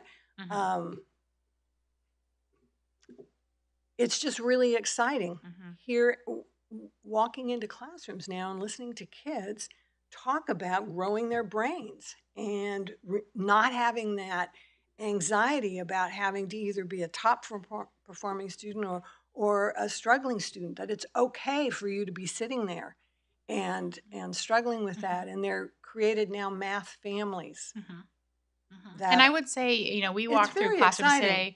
today. Kristen, Aaron, and Diane were on campus, and really any class you go into, that's sure. the dialogue that you would hear. It's amazing. I'm sure. And across programs, and I'm trying to, teachers, I tell teachers all the time to send me pictures or to call me over to see what's going on in their class so I can take pictures so we can get it out there to really show what is happening in the classrooms. Well, I because it's really amazing. encourage all of you to take some time and get into those math classes because it's just downright mind-blowing to see what's going on. Very exciting stuff. Chris Miller from the junior high. Sorry. All right. So my math department was equally infatuated with Joe Bowler. They really came back from that session quite energized and had a lot of ideas. Their first department meeting was this afternoon. So they were going to be talking and have this plan in front of them and making revisions today, which are not reflected in here. So I will point out a couple of things. I won't go through each thing line by line with you, but we have not in recent times had participation on the IDT, math IDT. Last year, the two people from the junior high school who were participating are no longer with the district. And none of our math teachers have found it in their schedule to be able to participate this year. So our math action plan is a little bare bones based on one full staff meeting that we had to bring this together, and a couple of times meeting with the math department and myself. So I recognize that looking at it, it's a little skinny. That said, there are a few things that we are particularly interested in pointing out. One of those is the very last item on the plan, which is our participation in lesson study. Sonoma County Office of Ed has recommended lesson study as their number one way of helping improve mathematics instruction, and so our math department is currently participating in that lesson study. It's a model that actually comes out of Japan. And so you would observe, there would be a lesson taught, there would be a deep observation about what's going on, what they saw that worked, what students were doing specifically. They focus on what students in the classroom are doing, and less focused on what the teacher in particular is doing. And looking at what are the elements of the lesson that were successful, which were less successful, and then going back and revising the lesson and teaching a similar lesson, hopefully with making those improvements and having better results. So that is an area for professional development that they're participating in at this particular moment.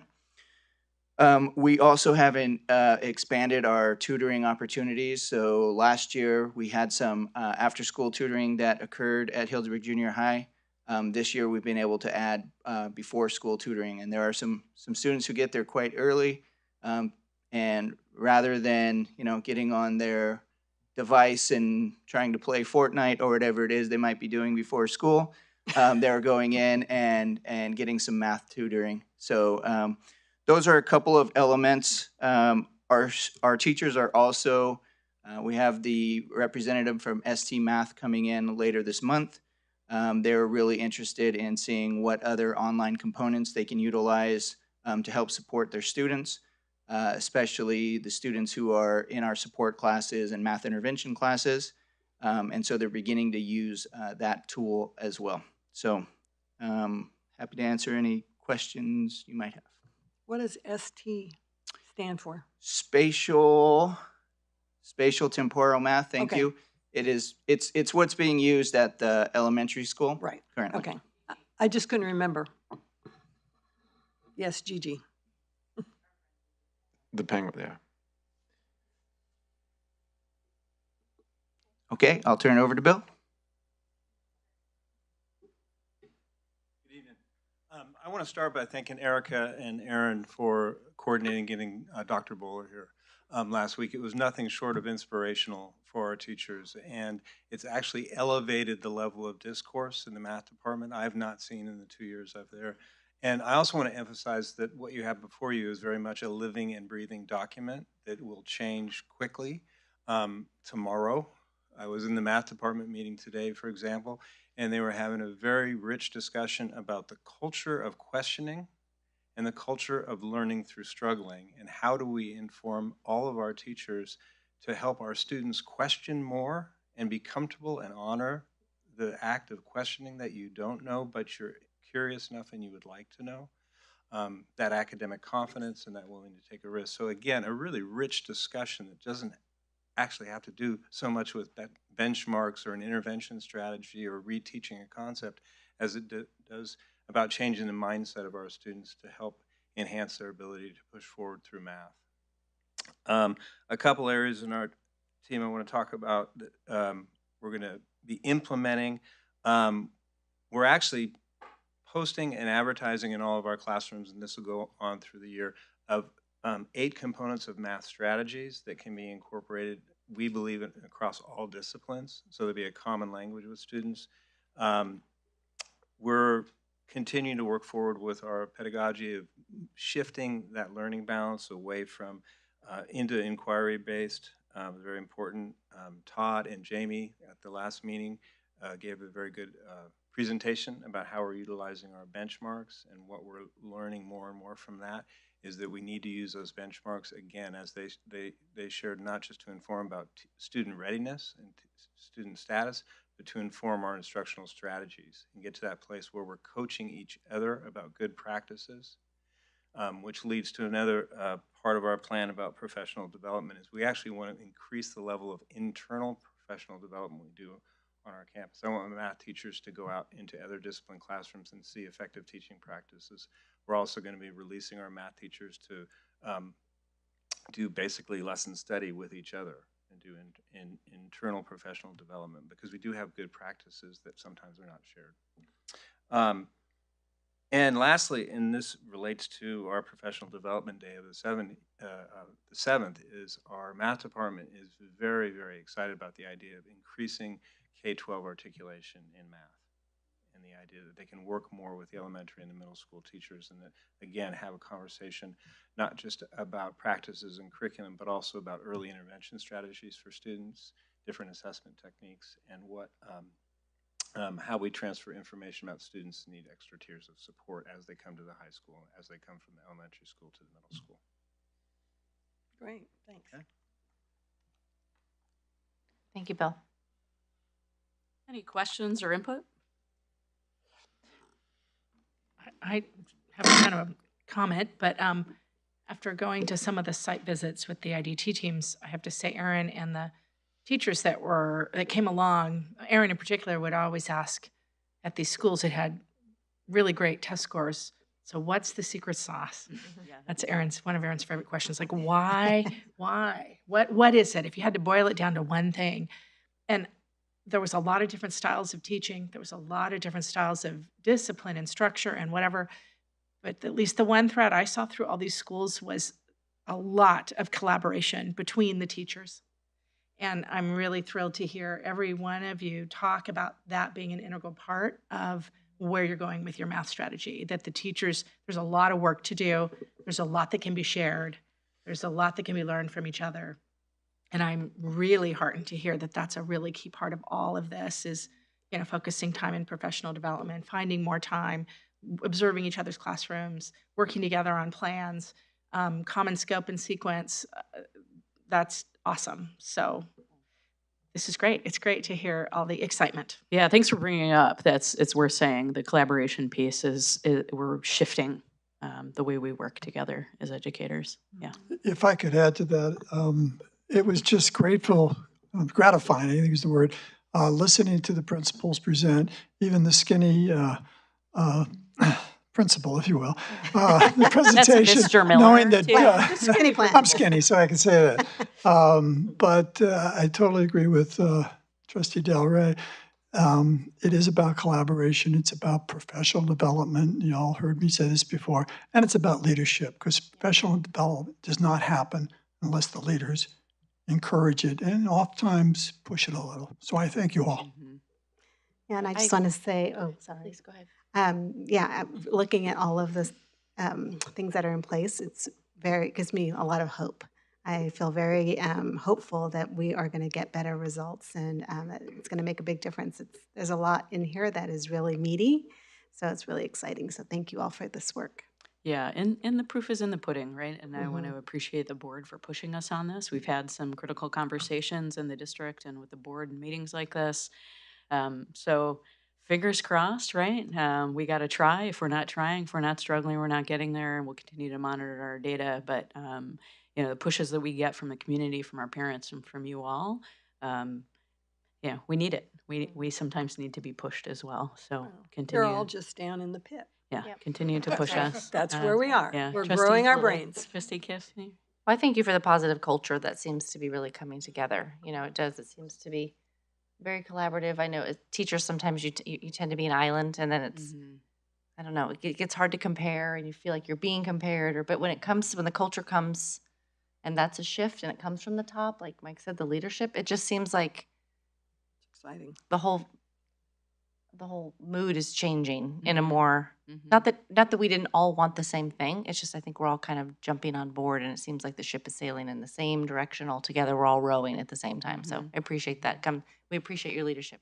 Yeah, absolutely. And, as we continue to iterate on this, I think an important piece, to push is to get some information from our stakeholders. We are the professionals in the room. We're educate is what we do. Master's degrees trained on, read, blah, blah, blah. But we do need to have some voice from parents and students. And so that'll be a next step to this, as well as continuing the work as professional educators with high levels of expertise, but also listening to our stakeholders at the same time. Yeah, absolutely.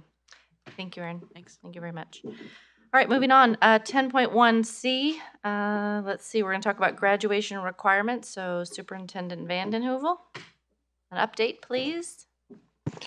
So, just this is here not as a action item, but as an item for discussion. And our plan is to allow the high school staff to have just a little bit more time discussing and chewing on the new requirements, and then to bring this back in February for action. Bill Halliday and I were able to meet we actually bought lunch for any interested high school staff about a week ago. We had a great turnout and talked about the graduation requirements. Feed them. Yes, if you feed them, they will come. Feed them, they'll come.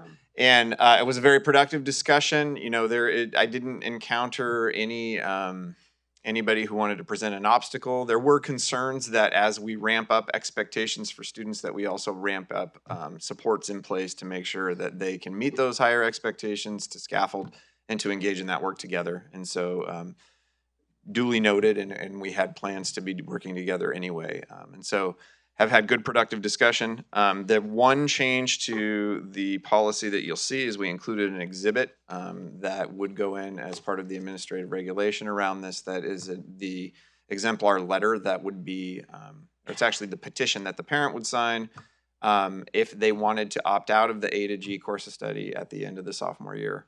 And then counselor would verify the parent knows what A to G means and the implications therefore. They are recommending it for approval by the principal, and the principal would be the final signature there. So that is the one change to the policy that we talked about last time. And I'll open it up for any discussion if you have any questions about where things are and engaging in the process.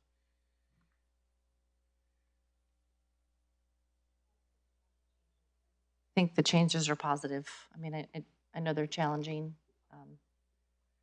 I think in line with equity, it's important that we push forward and help them know that, lay out the path for them, let them know what that's going to look like and what's going to happen if they step off that path, and just good communication. I think is the most important thing. Absolutely. Yeah. One thing we talked about with the teachers was phasing this in over time. So not just upping the requirements right away, but giving ourselves some time so that we can phase in supports as that higher expectation comes. Yes, So, you noted that. Yeah. That it's, 3 years down the line. Right.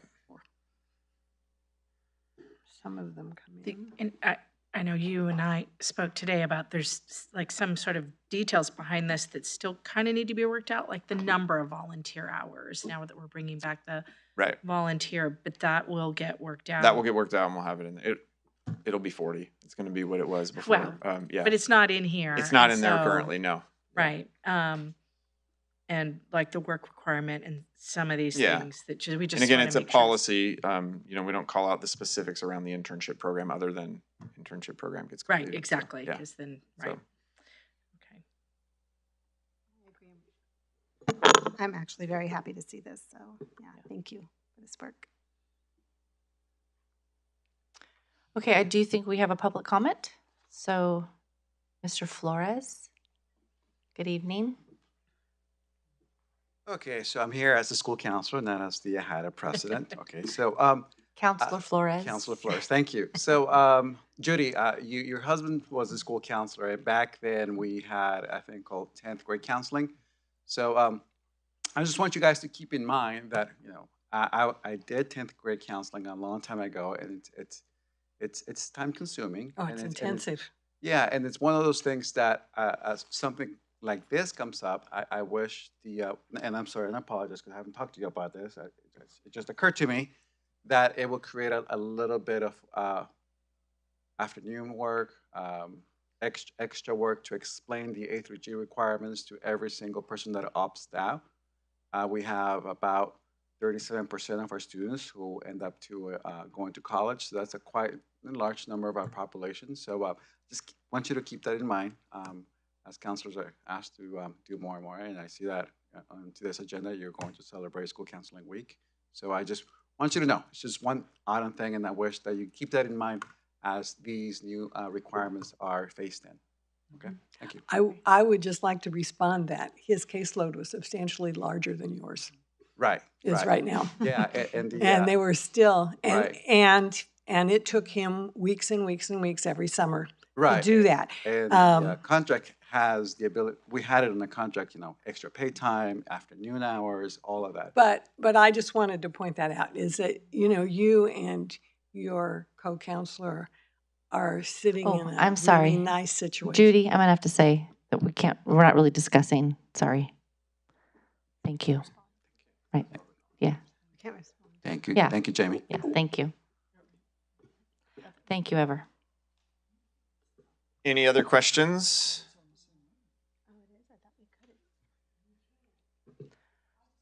I'd just like to clarify that you can certainly respond when it's an agendized item. Yeah, we don't respond to the speaker particularly. We respond in general It's when they to the are item. non-agendized items Right. that you can't respond.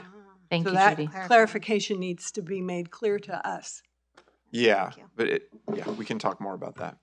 Okay, thank you. Yep. All right. 10.1F, we have Resolution 1917 National School Counseling Week. Yeah, so we do this every year to recognize our fantastic counseling team that we have in our schools, and I appreciate the board's commitment to counseling and the social emotional well-being of our students and the academic kind of guidance that counselors do give. And I will note, I don't have the numbers before me, but I would venture to guess that we do have the lowest ratio of student to counselor in the county in public schools, and that is a great example of the importance that we place on that position and the work that they do. So thank you to the school board for supporting that. As we've gotten smaller, we have not cut counseling. We've in fact added counselors. So I want to read just a few lines from this resolution and then put it before you. Whereas school counselors are actively committed to helping students explore their abilities, strengths, interests, and talents as these traits relate to career awareness and development, and they help parents focus on ways to further educational, personal, and social growth of their children, where they work with teachers and other educators to help students explore their potential and set realistic goals for themselves, where they seek to identify and utilize community resources that can enhance and complement comprehensive school counseling programs and help students become productive members of society, and where a comprehensive developmental school counseling program are considered an integral part of the educational process that enables all students to achieve success in school. Be it resolved that we recognize February 4th through 8th as National School Counseling Week. Any questions or discussion? No, it's very nice. On a personal note, I love counselors. My wife was a counselor. My daughter is a counselor. Aside from that, as an educator, counselors were very, very integral in the success of kids. Absolutely. Nobody's more important than the teachers in the classroom, but I think next are the counselors. And thank you for recognizing them. I'd like to move that we adopt Resolution 1917. Great. Second. All right, it's been moved and seconded. It'll be a roll call vote, I do believe. Yes. All right. Aye. Aye. Aye. Absolutely aye. All right, yes, thank you very much. And on the heels of all those college applications, thank you, extra thank you, extra thank you, extra thank you coming from a senior parent. All right. Gosh, yes. We have reports. A HEF report. Do we have one this evening? Didn't think I saw one. Okay. Mr. Flores, would you like to join us again for? I do. Ms. Hedda. Okay, so just to clarify, Judy, if you want to talk about this, I'll be more than happy to discuss this in private if you like, as to how the role of the school counselor has changed over the years, especially over the last 20 years. So having said that, I just want to say thank you for your support. We've been able to work together with the district in order to move forward new requirements. I am pleased to say that when I first became president here, I read a statement with you guys about what are the things that usually impede associations with districts in terms of communication. It was a reactionary sort of knee-jerk reaction that we have to do because the district does something. But I do have to say that Chris has been very forthcoming and transparent as to the changes that we've gone through. The new graduation requirements, he's actually been very open to the idea of communicating that, talking to the principal, and the association appreciates that. And we know we don't want to be a roadblock to the new graduation requirements, but we want to be part of the solution. So I just want to say thank you, Chris, for being so forthcoming with that. Also, I've been asked to read the following statement by my association regarding evaluations, a successful evaluation program, and this is from our contract. A successful evaluation program requires trust, mutual respect, confidentiality, fairness, equity, and consistency. And as principals are being, and the quote, by the way, and as principals are being, asked to evaluate our members, we have engaged with a lot of discussion as to how to improve the learning environment. And I think our communication with teachers has improved, especially after the implementation of the labor management meetings, where we're able to talk about, what it is that is going on at each site. So those issues are set aside, and it doesn't mix with anything that has to do with the evaluative process. So I just want to say that I've been to every single site regarding the evaluation, and I've had very productive meetings with members and our principals, and I'm looking forward to more of those meetings. The district and the association has been working closely together to work on an amiable or an amicable sort of calendar. We don't get much to say as association, but we are going to send a survey out to see what the preference is regarding a couple of development days, professional development days, and we'll get you that information within a week or so. We're also working in conjunction with the district regarding a couple of MOUs. I'm sure you heard about those in closed session. And the high school team is a little bit anxious to hear from the WASC team, because we have not yet received a report from them. I mean, we wish them well, because I know one of the WASC reporters or one of the team members lived in Paradise. So I don't know if that's the reason why our WASC report is about a month late. So just the high schools just keeps asking, and I know we discussed this the other day, and we're just waiting to hear if we've been given the go ahead for 6 years. Okay, and that is it. Thank you. Thanks, Arbor. All right, our student trustee report, Mr. Aiden Click.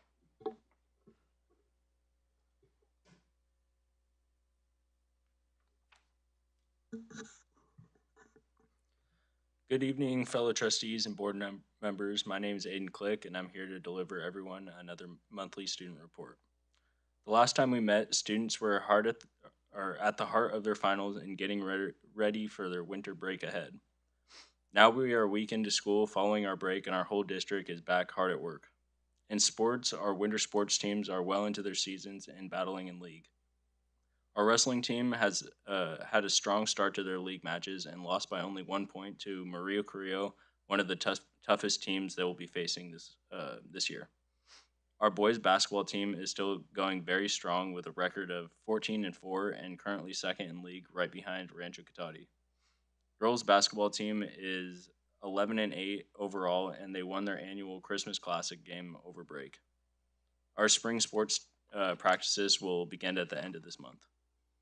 At the junior high, the leadership class is boosting spirit, and one way they've done this is by selling hot chocolate during finals week or before our long break.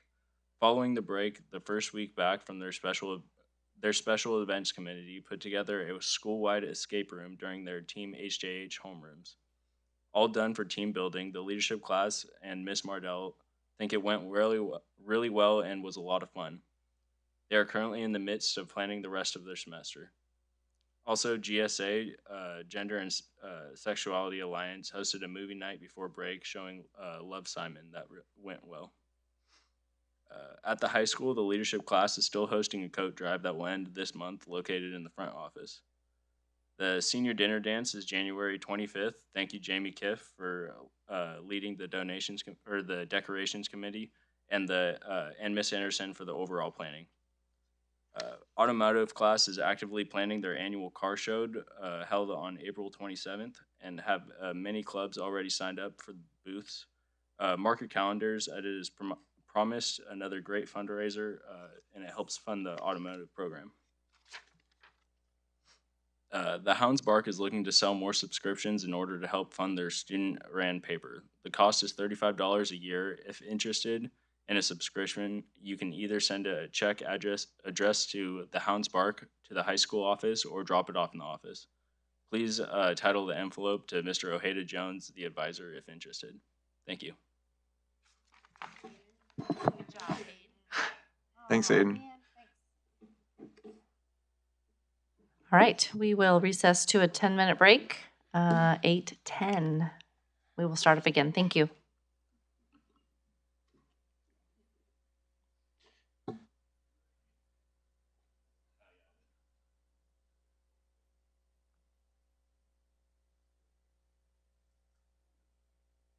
Maintenance and operations supervisor job description, and that'll be presented tonight by Superintendent Vanden Heuvel. Francesca Whitcomb, our HR manager, was going to be here to present this, but she lives in Novato, and with the storm coming in, she was really nervous about getting home. So I told her to go and that I could take this. As you all know, we are going to be looking for a new M&O, a maintenance and operations manager. Glenn Shazelin has taken a new job down in Lafayette. We are sad to see him go. He's done a great job, and we really are appreciative for all the work that he's done and the changes that he's helped make in the district. And as we were preparing to look for somebody new, we sat down and talked with him and asked him to look at his job description and how have things changed. There's nothing crazy dramatic in terms of changes here. You will see on the second page, it talks about software that is now a part of the job. When Glenn took it, we didn't have software helping us in terms of energy management systems and things like that, but he has been instrumental in bringing those things on board. And so it's important that we pick somebody up that can take those duties on.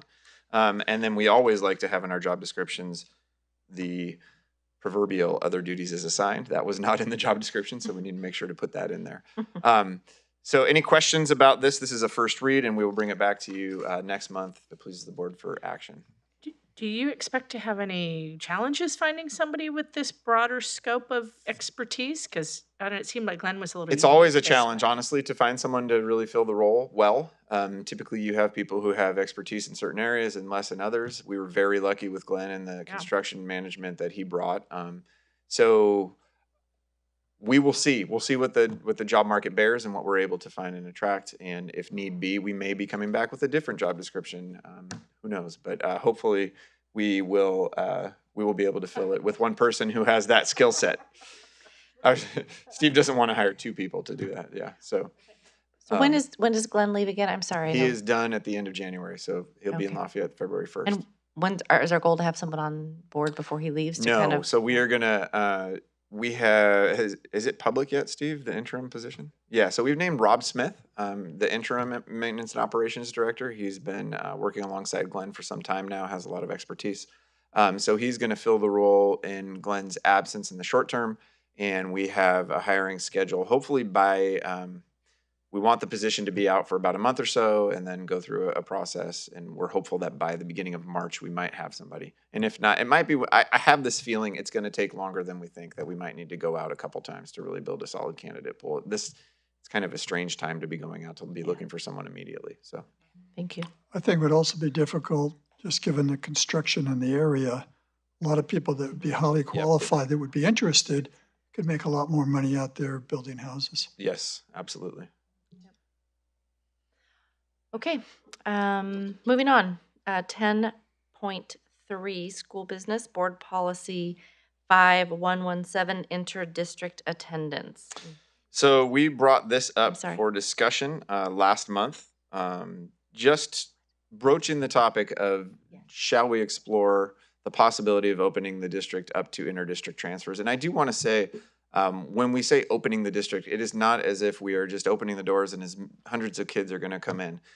We have complete control over this process. If we were to choose to open the district, we could say we're taking 10 kids this year, and then next year we're taking 7. We would be able to set those limits as a board. So it's not a sudden incursion of lots of students from outside of Healdsburg that could potentially take resources away from the resident students whose parents are generating the tax revenue that funds our schools. That said, we are not in a hurry to make this decision. I've had some interesting conversations and emails that honestly I hadn't forecasted in terms of folks who are worried about opening up. And so I think it's important to engage with everybody and to hear everybody's point of view. At the last board meeting, we discussed doing a discussion workshop with the entire school board where the public could come and give us some feedback, and we could openly discuss it for a lengthy period of time. We had a hard time finding a date. because January and February are very full. But we have tentatively scheduled this for February 26th at 4:30 in the high school library. So February 26th, 4:30, high school library will be a special board meeting discussion just around the interdistrict transfer policy. And really just an exploration on the implications of opening and do we want to proceed down that road or not. I want to say we want to do what's best for our kids in our community, and we want our community to be very involved in that decision making. So we will not be making a decision that night. We'll simply be discussing it, and it'll eventually come back to the board if we choose to pursue it. So any questions or comments? What kind of information will be available for the February 26th? Will we have some financial numbers about, I don't even know exactly, but, we've been talking about ways that we could put students in at certain grades and. I was foreseeing having class sizes. We should have some rough class size information for next year then, and just using that as a starting point to say, do we have space in certain places where we might want to let students in? And we really need to decide collectively, is there a time when we could get too small? Do we believe that, right? And if there is, then we need to start working towards avoiding that. But I think that's actually the central question to the whole thing. Is there a too small for our schools? Looking at enrollment projections, my personal opinion is that at high school, there is a too small. There's a lot of research that supports 500 as the ideal size for a high school. When I looked at Steve's projections his last go around after first interim, 3 or 4 years down the road, we're looking for potentially hitting 500 if his projections are right, and he's been pretty spot on normally. So we don't have to, if that were our litmus, we're not in a hurry to make the decision. And again, I think that philosophically we have to decide that together as a board and as a community. So what are the numbers at the high school right now? 543 was about a month ago. Do you really think it's going to be that long until the high school is under or at 3-year 500? projection using the average attrition that we've had is 520. So yeah. Seemed to me like it was sooner than that, but good. That's good. So there's no rush. There's really not a deadline that we're working towards as far as that. This is just opening the conversation. Yes. Maybe it's, the high school is one thing, but there are other grades that you guys should look at. Oh yeah, absolutely. Yeah. We're talking about the high school, but yeah, for sure. Yeah, absolutely. And the other thing is I was thinking, I know when we talked about the special funding, we wrote Judy some information that we published in the paper. Is that something that we could consider doing when it comes to just general comments and questions about education around how we're funded? Just to kind of throw that out there. So, hey, it's an open timeline. We're not trying to change this for enrollment for next year necessarily. I just wonder if maybe some of that preemptive conversation would be helpful. Mm-hmm. Education's always good. Any opportunity to rumors push information quickly, out yes. and to be talking about the balance, right? That's our goal is balance is, I would also ask that we look at classroom space. And I'm sure you probably all know that right now, but what if we don't invite people in? What do we do? What are the possibilities, I guess is what I'm looking at. What can we do at the elementary, at the junior high, at the high school level as far as space? And what do we need to do? No, and we have designed specifically the high school and junior high for certain amounts of students and through the construction over the last 6 years. And so there's definitely limits around space. That would be a big part of the consideration. Right. Yep. I would also request that you bring information about class sizes to this discussion because I think it has a huge impact. You mean research around class size or what our class sizes are or all of the above? Both, all of the above. Okay. Because I think it has a huge impact on when we say, well, we've got space at this grade level, what does that mean? Right, and we have to collectively decide what, what our desired as well. class size is. Yeah. And then even just thinking about preschool and kindergarten and long term, right? Correct. Yeah, that was part of my comment. It's maybe a little infilling here and there, but what's the outlook with the incoming kindergarten class from next year and by the time they hit high school, right? Like, and what does that look like? Mm-hmm. Yeah, staffing loads are important too. The number of staff. Staffing, absolutely. We have the contract what's contractual maxes. Yeah, and I think, again, a good thing to reiterate, I'm sure you're planning to for our special meeting, is really what can we control? Which we can control a whole lot of things. So I think that's really important to know, where it's not a floodgate that's being opened. It's kind of very, very, it's almost it can be very as minimal. few or as many Yeah. students as we want it to Right. be. So I think that's Yeah. important, Right. because I think when you think of opening the district, which I agree, that was my first thought too, a couple of years ago, that just means everybody comes, anybody comes. We have 1,000 more kids in the district. I mean, what does that mean? So I think numbers are really important. Mhm. Yeah. Okay. We do have a public comment. So, Mindy Kiff.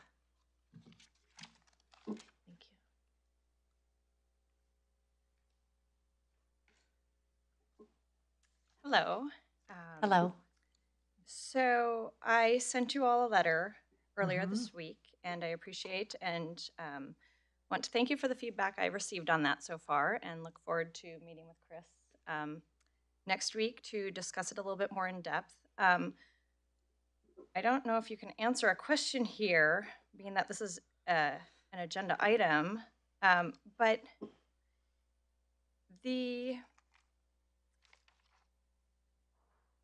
this board policy 5117 that was in the board packet for this meeting, all of the red, is that proposed and potential changes to the policy? And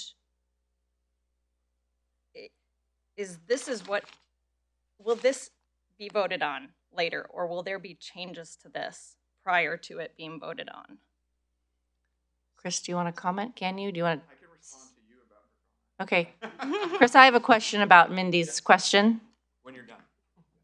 Yeah. So at the end, you'll answer? Yeah. Okay. Why don't you keep going, and at the end, then Chris will answer my question, which is your question. So my concern that I didn't put in my letter to you, because I hadn't seen this yet, is the transfers out of district, which is the last item, and it's all in red, which I believe that means it's all brand new. And I don't think so. This worries me. And maybe someone can correct me if I'm wrong, but to me, it looks like this is potentially restricting people from leaving the district. And it seems like that could, how it's worded here, could negatively impact students and families who are unhappy with the district, who don't have resources to seek out a private education. And I have a problem with that. I would like to respectfully point out the irony that some of you all have chosen at some point to educate your children outside of the district, and for at least part of their education. And with this policy, as I understand it, you would potentially be restricting members of our community and our district from having that same opportunity. And I have a problem with that.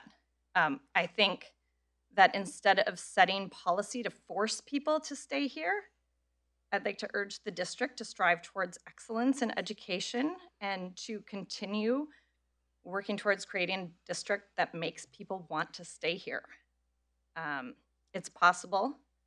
It's been done before. It works, and it's the more grueling but necessary option, I believe. Please don't mandate and force people to stay. Please make our schools so good that people don't want to look elsewhere. Thank you. Thank you, Mindy. Thank you. So, Chris, could you clarify for me the red? So for lack of a better way to put that. This is a living document. So the red does reflect changes from current policy, but that's why it's here for discussion. So we bring policy to the board all the time, and you give us feedback, and we go back and we revamp it, and it changes. And so this is not That's why it says draft. That's why it's reflected. It's a living document that can be changed until we vote on it and then it's passed. That said, even after we vote on it, if we decided to make a change, we bring the policy back, go through the process, we can change it again. We do this nearly monthly with lots and lots and lots and lots of policy. And we have a subcommittee of 2 trustees who sit and read the policy changes and approve and, look at the nuances and choose exactly the right word to put in where. And then we bring it to the board and it passes on consent. And if it is a very, something that I think the public will be very interested in, we usually bring it and don't batch it together. So this is a living document. This is not at all in stone. This is a starting point for our discussion. So that was my question when Yes. I read this, is this appears to me to be the cart before the horse. That this is I get that it's just a starting point for a discussion as to what a policy would look like, but we're not even at the point where we're talking about making changes. Is that right? It depends how you would do it. I would not come to the board without a proposal. So I think it's important too to understand that this is from CSBA. So as with all of other policies that go before you monthly, we use the CSBA, the California School Boards Association template And that's as a what this starting. is? That's what is in this red. is all from CSBA. This is from CSBA. This isn't anything we have drafted. This is what the draft policy from CSBA says. We can strike off of this, but generally what we bring forward to you is what's in the CSBA, been vetted by the CSBA lawyers, and then we can strike and alter, reword from there. Is common practice. Yeah. There's a list in there of reasons why you can grant an interdistrict transfer that are all legal and common practice and or required by law. And there's several in there that you must do. And so that's why we brought it to you, because this is, if we were going to open it, this is what it would look like. We can tweak and make some changes, but some of them we can't. I do want to speak to the end of the policy that transfers out of the district language. That's an update in the law. It's education code. It is state law, whether it's in our policy or not, it governs. We're simply updating the language. I have absolutely no intent of limiting transfers out of the district. That is not at all what we are doing here. It is simply updating our policy to reflect what's in state law.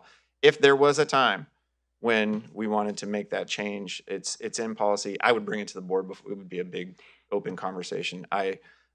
There is no intention on doing that. But again, this talks, there's really only 2 reasons that have to do with desegregation, right? So if we had a desegregation plan that was court approved and we wanted to stop a certain group from leaving so that we could have kids be together, then we could do that. We're not doing it. We're not going down that road. We don't have a reason to go down that road.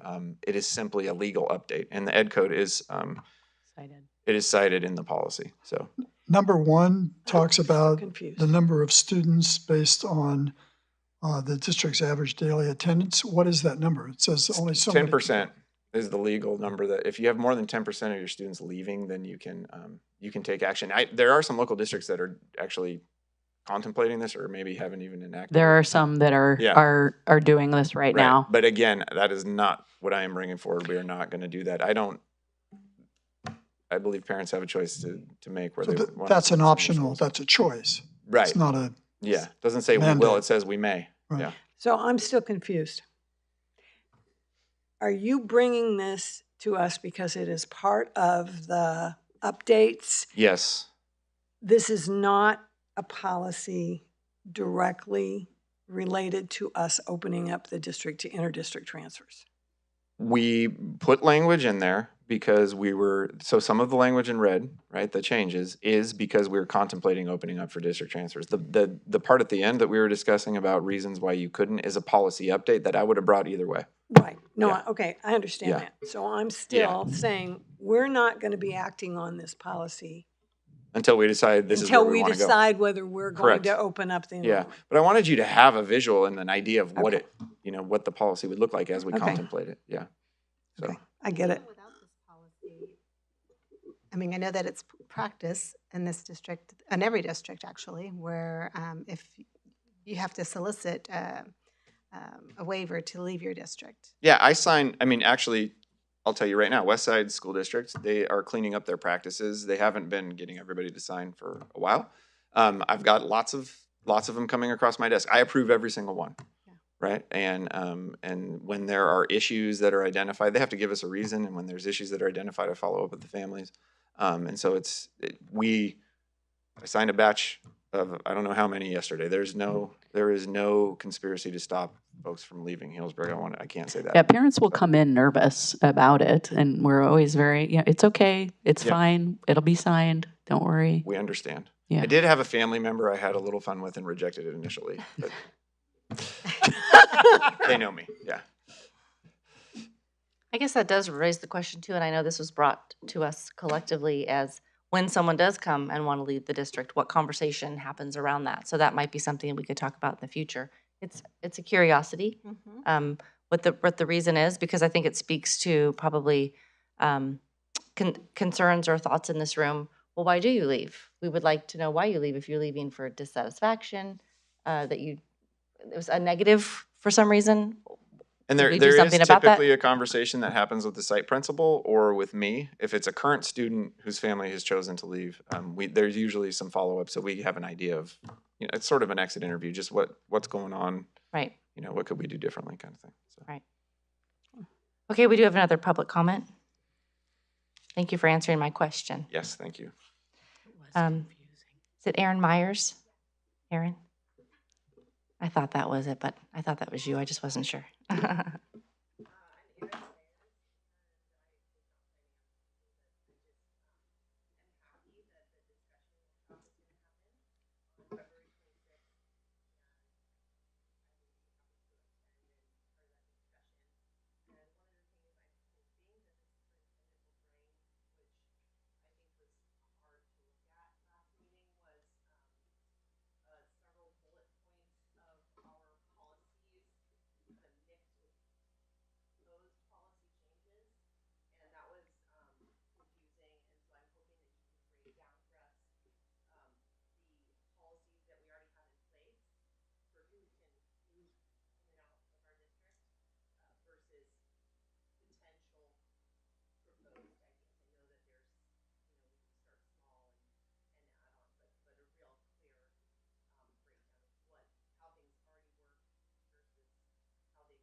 Thank you, Aaron. Secret code.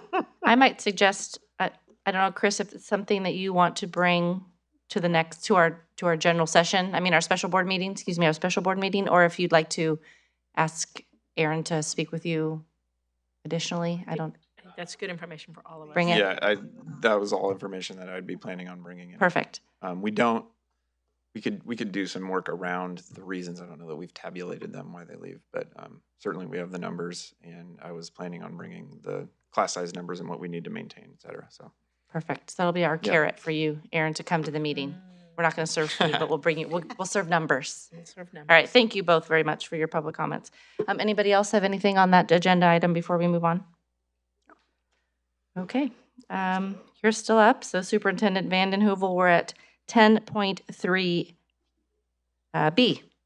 Healdsburg Unified School District Safe School Plan. Yeah, so as you recall, last year we really dove deep into our safe school plan. Given the events at Parkland, we wanted to really look at our evacuation procedures and our lockdown procedures and work with law enforcement to look at best practice. We partnered with the Healdsburg Police Department. They gave us a lot of resources that pretty much showed us what we'd been doing wasn't best practice anymore. And so we have new practices and procedures that involves not necessarily locking students down, but making sure students are initially safe and then finding escape routes out of the school if there were to be some awful event that was occurring on the campus. So we dove deep into that last year. The police department visited each campus, saw the drill and as it was taking place, and worked with the principals and staff giving them feedback. And so this year our Safe School Plan really is just an updating names, and making sure we have, as personnel change, we have different people and different duties for emergency situations. Documents the fire drills, the earthquake drills, and the lockdown drills that we do. So you have some of the changes here. I did not put the whole safe school plan because it's over 400 pages in the packet. It is available for viewing in the district office, but the documents you see are what we have updated so far, and there will be a few more before we bring it back for final action. So. Any questions? I do want to, actually before questions, I want to say that the junior high only had 2 drills on their docket there in the agenda. They are having an earthquake drill on January 29th, and we'll be having an additional lockdown drill on March 13th. So just as a matter of follow-up, and we'll update the document to reflect that.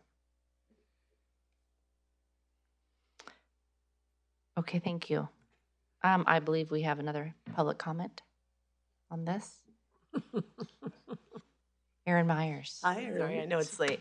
You don't have to apologize. I was wondering if they have changed the earthquake drill from the under desk situation to the triangle of life situation. Do you know that I'm talking about? Anyway, there is lots of good research saying that under a desk is not where you want to be during an earthquake, and that there's something called the triangle of life, which is basically if you get next to any big piece of furniture that you'll probably live because it will catch the thing on top of you. So I would just suggest that maybe we just could adopt our own triangle of life rule. So that's it. Thank you, Erin. Yeah, and I would follow up. We don't have a lot of individual student desks anymore. Mostly are larger tables. So yeah. I don't know off the top of my head triangle life or not, but we don't have. There's not a lot of individual desks. So anyway, I'll follow up and we can report it back on that. Great, thank you, Chris. All right, we're going to move on. Yes. All right. 10.3 C. School business continued. We have the GASB 75 actuarial study. So we're going to call Steve up, and he's just, or you might as well stay seated. There we go. All right. So it's the Steve show because he's got the next 4 items. So we'll start with 10.3C. Okay, so the GASB 75, or Governmental Accounting Standards Board. Yeah, it's a real page turner. This is our actuarial study for our retirement benefits. It is a requirement that we complete this every 2 years. I'll walk you through it pretty quickly because it's not that critical to what we do as a school district compared to everything else we've talked about tonight. But it is important to understand our potential liability. So an actuarial evaluation calculates the present and future value amounts of our liability for our non-pension benefits for employees and retirees. And again, it's based on a set of assumptions. It's really exciting stuff like mortality rates and inflation rates and things like that. So actuaries are a lot of fun at parties, right? These are known as other post-employment benefits. You hear us use the term OPEBs all the time. So that's what this is talking about. This valuation is based on the cost of medical, dental, and vision insurance and Medicare Part B reimbursement for our retirees and for our employees who are entitled to those benefits when they retire. So theoretically, whenever you hire an employee who's entitled to post-employment benefits, you should be putting money aside every year, right? Just like a savings account for their post-employment benefits. So the GASB study is trying to say, if you had done this, here's what it would cost, right? And you see that $21 million figure, and you know we don't have $21 million put aside for this, right? So that's what this tries to do. One thing this does not include, it's important to note, is it does not include the cash in lieu of medical insurance. Some of our retirees get a payment from us instead of getting their insurance through us. And so that is not included in this. That's about $150,000 to $200,000 a year more in cost than what you're seeing here. Do we expect that that to go up or down? That in lieu That is capped. So that should be, we have a few more folks that will retire that will be eligible for that if they choose to take it. Otherwise, no, it should decrease over time as people leave the plan for one reason or another. So what's changed since our last valuation which was about 3 years ago? It used to be GASB Statement 45. It's now been replaced by GASB Statement 75. So 75 requires us to talk about the liabilities differently in our audit report. The whole thing that drives this is how this information is presented to the public through our audit report. It used to be through GASB 45, it was just kind of a footnote in our overall financial statements. Now it has to be really upfront and very visible in our financial statements. GASB 75 also changes some of the assumptions that are used. It used to have some discretion of what rates you would use in GASB 45 studies. Now they're specifically mandated what rates you have to use for inflation, cost of living, those sorts of things. And now we have to do this every year. GASB 45 did not require that. GASB 75 does. So if you go back to our last valuation, and those of you that were on the board at the time, remember there was this big mountain of debt staring at us, we thought, for post-employment benefits. We could see this climbing every year. Theoretically, it was going to peak out in 21, 22 at about $1.5 million a year. At the time, we were paying a little over $1 million a year, so that seemed like and we were at a very different time financially too. Our finances were much more constrained and limited than they are now. So that was a big, oh my gosh, for a lot of us, right? That was something we talked a lot about, is how are we going to weather this storm as this continues to rise? Well, the new study, things look a little better. You can see, kind of comparing the two, the peak isn't as high. The peak goes on for a while. But so right now we're paying about $1.25 million in what's called pay-as-you-go. So all we're paying each year is the cost of the actual benefits for our retirees. So we're paying about $1.25 million this year. You can see if you follow the blue line along on the chart, it kind of maxes out in 22, 23, dips back down a little bit for a couple of years, and then goes back up in 2025, 2026. But even at the highest point that's projected now, this 1.35 million, is still less than the 1.5 million that was projected in the last study. So it's definitely better than it was.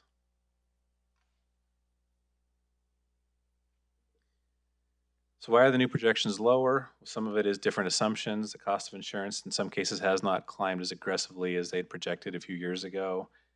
Retirement ages, when our folks have actually retired, a lot of folks have retired since the last study. Some of them retired earlier, some retired later. So there, as we know, there's a big difference in cost if you retire before you're 65 than if you retire after you're 65. Different mortality rate assumptions, things like that.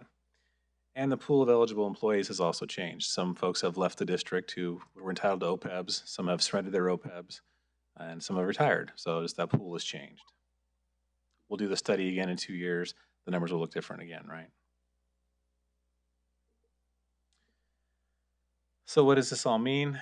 The annual pay-as-you-go, that $1.25 million that we're paying this year, that's a significant part of our budget. When you have a $22, $23 million budget and over $1 million is going to this, that's a sizable piece of our budget. It's just an acknowledgement of that. Again, the annual cost is not projected to increase as much as we had feared in the past. And one thing you'll notice if you read through some of the footnotes, if you got into the fine detail on this in either the study itself or the audit report, the money we've put aside in Fund 67 doesn't count towards this in terms of how these reports read. Because the money is not in an irrevocable trust, it's in a revocable trust, meaning that we can take that money back at your discretion. And so it doesn't count to lower our future liability. Even though we've put it aside for that, we could decide tomorrow, hey, something else has happened, we have to take that money back. So that's why it doesn't lower our obligation.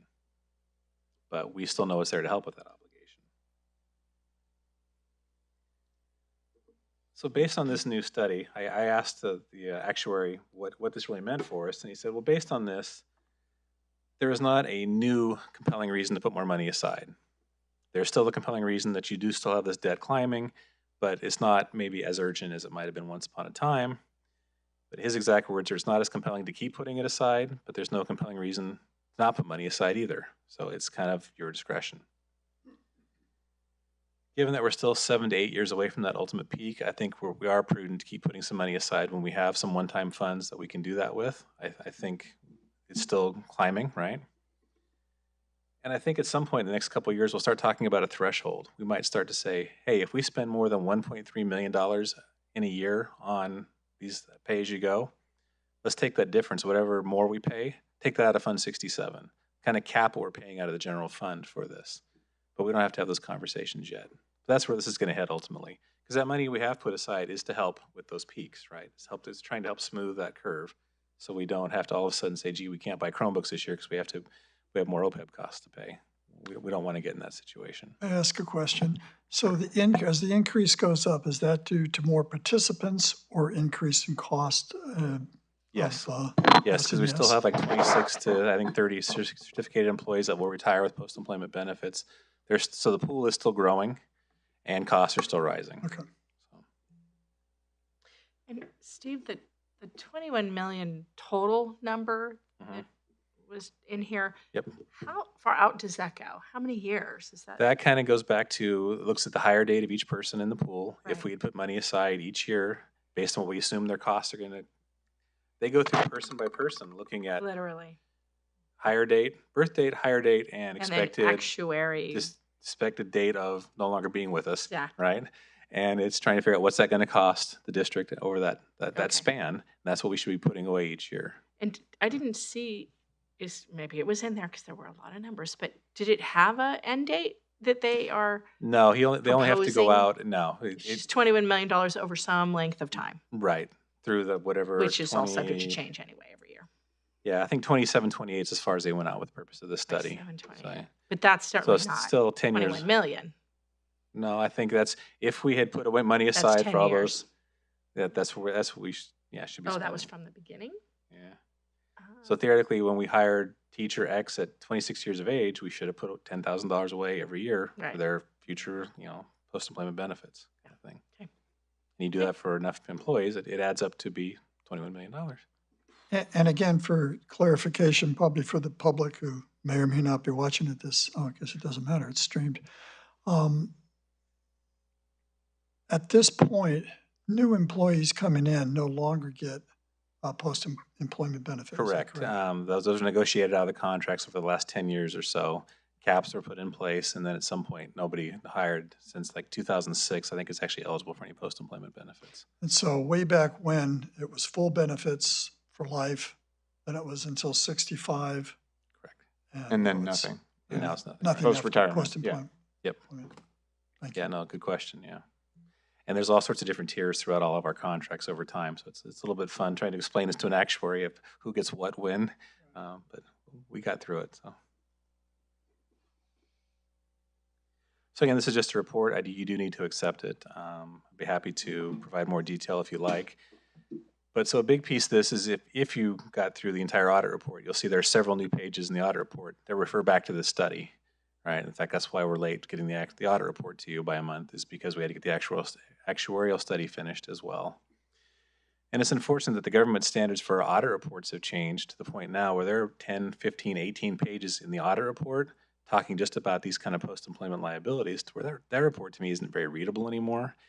It's not something you can grab and easily understand our particular finances, because a lot of these liabilities they talk about are STRS liability, our PERS liability, things that don't affect our operation of a district on a day-to-day basis. So the audit report to me is less readable as a result of all this. But if you're Standard & Poor's or Moody's trying to understand us, when you go to consider us for selling bonds, they read this kind of stuff. Remind me how much money we have in Fund 67? About 650,000, I think, and we're projected to put another 100,000 aside this year. And we added that at first interim per your direction. And I think we should still go forward with that based on, we'll talk about it again at second interim. We have not moved the money yet, but I think it still fits in our budget pretty nicely for this year. And then we can kind of consider on a year-by-year basis. I think we'll get a new full evaluation. Jumping to the last slide. So we'll do what's called an interim evaluation next year. That'll just kind of take the data we gave them already and kind of see has anything really changed. And then 2 years from now, we'll do a full valuation again, the full study. And I think at that point, we'll kind of know what we need to do with Fund 67, if we need to keep adding more money to it, or if we can start drawing down from it, perhaps. One other question. I noticed that, and I may be misinterpreting, that somehow, and I have down here page 365, but that doesn't mean anything. But their inflation rate they're figuring is 2.75%. Right. They have to use the state guided. That's part of the assumptions they have to use. Whatever the Yeah. exactly. Is that hopeful? I mean, it's again, the study is based on a set of assumptions today, right? And so the governor's new proposal talks about new COLAs and new things like that. So it could even be outdated a little bit already. So, yeah, it's definitely a moving target. It's in a set of assumptions at a point in time.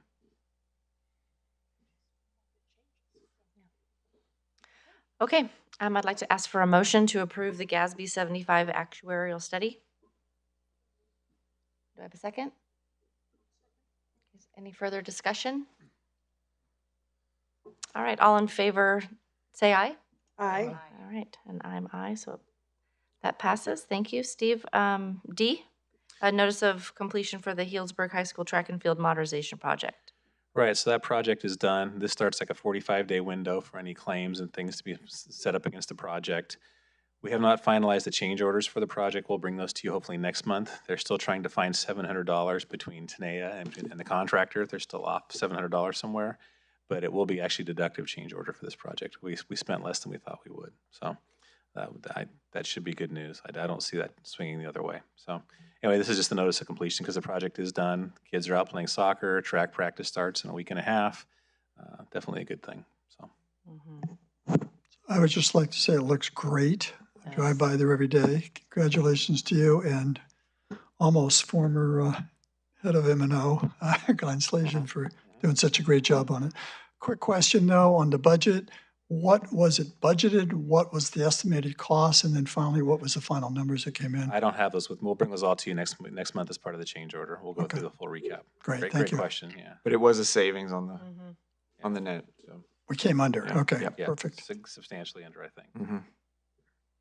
It's so nice to see them out there playing soccer and on a turf Oh, yeah, it's field. wonderful. So In the nice. rain? I think the there's a rain. home game on Friday, if anybody wants to come. Yeah, I'm pretty sure. Sorry, off topic. May I have a motion to approve the notice of completion for the track and field modernization project? Second. Okay. Any further discussion? All right, all in favor? Aye. Aye. All right, passes. And then, Steve, we've got the 17-18 audit report, please. Yes, another really exciting report. Yeah, so it's the same audit report we get every year, the same CPA firm we've used for the last 7 or 8 years now. You may recall that the law changed a few years ago that says you can't use the same firm for more than 5 years unless you have a new partner heading the study. So we picked up a different partner, I think last year. It's just a way to make sure somebody fresh is looking at it. A few districts got in trouble for financial reasons. Even though the audit report said they were fine, they weren't fine. So that's why that law was put in place, to make sure somebody different was looking at your audit reports. But again, ours is pretty clean. We have 3 findings in this, the 2 findings that are now annual findings for us. One related to the ratio of administrators we have to the number of teachers we have. I continue to think that ratio should be looked at the state level, because I don't think any of us can imagine running this place with any fewer administrators than we have right now. That's just certificated administrators to teachers. It's not all administrators. But the second finding is the amount of money we're spending on classroom teacher expense, that 55% ratio, another outdated thing. We're coming in at 52.5%, 53%. I think that will change over time, but it hasn't caught up yet. So we still get so much one-time money and we spend some of that one-time money on our infrastructure and some other things we can't commit one-time funds to things that eat on an annual basis, right? So we're trying to be financially prudent, but that means that this ratio tends to look a little funny sometimes. And the third finding was a simple mistake I had made. Last year for the ACES grant, the After School Education and Safety Grant, we're required to match the grant by 1/3. So if we get $100,000, we have to match it $33,000. Well, it's a grant that you actually earn the money based on the attendance in the program. We didn't earn the full grant amount last year. So me being silly, thinking, gee, I just have to match what we actually earned. not the full grant amount that we didn't earn. And the auditors in the state said, no, you have to match the full grant even though you didn't earn all of it. So our match was $5,000 short of what it was supposed to be. So we're going to wait to see what CDE says. We're assuming they're going to say, go ahead and fix that, and we will. And no, quickly, the not earning is at the junior high. We're working on attendance, and we're working with the ACES regional person. Chris Miller has ACES background, so trying to get, it's a couple of junior high kids we need to get going to ACES. To receive the full grant. Exactly. Yeah. So it's just a couple. It's not. We're not talking. No, and it's hard because they have to stay there until 5:30 p.m. They're required to be there unless they have a similar activity, and they may have a similar activity, but they don't bring the paperwork, or wrangling junior is a common problem with junior high aged after school programs when they're mandatory. But we're working on it. We're not giving up. Chris is getting those kids in there. Gotcha. But yeah, so we were supposed to match money we didn't earn, and I didn't do that. So shame on me, and we'll do it right next time. Otherwise, the audit report, I think, again, was pretty clean. Again, editorializing, I think the report's getting harder and harder to read with all this post-employment stuff they're now required to put into it. If you got past like page 40, good for you, because it got into the weeds at that point pretty deeply. I read it backwards. Because that's They always put their findings in. because they put their findings. You skipped to the end? You're not supposed to do that. Yeah. Well, we ate dessert first. I'm sorry, but so I read the cover letter and then I went to the end. Okay. And found all three of those. Yep. Those things. Might not have. No ASB funds. No ASB, no independent study. The two easy ones they usually get. I think they had a couple minor findings that we are cleaning up, but they weren't material enough to actually include in the report. But yeah. Oh, isn't that nice? Yes, I saw that. Don't jinx us. I said, where is that? Cash in a cash box somewhere in the office. The unnumbered receipts is always my favorite. Yeah. Yeah. All right. Do I have a motion to approve the 17-18 audit report? So moved. And a second? All right. Thank you. I don't think there's any more discussion. All in favor? Aye. Aye. All right. Passes. And last one, the certification of corrective actions for 17-18 audit findings. Right. So it's just saying, yeah, here are the three things we got caught on, and here's what we're going to do to fix them or not fix them in two of the cases, and go from there. So. Yeah. All right. Sounds good. May I have a motion to approve? And I'll second. All in favor? Aye. Aye. All right, passes. We're done with that action item. And that brings us to the end. And we have Board of Trustees reports, comments, requests for information. Anyone? You kind of shared along the way. Okay. You did. All right. And I do not believe there's a reason to recess to closed session. So we will announce that the next regular board meeting will be Wednesday, February 20th. Can we give the date again for the special board meeting? It was we've said it, right? The 26th at 4:30 in the high school library. 4:30 at the high school. So February 26th, 4:30 at the high school for the inter-district transfer. Yep. For a continuing conversation. So we welcome you all to come. Those of you that are watching and listening in. And I'm going to adjourn the meeting. Thank you very much.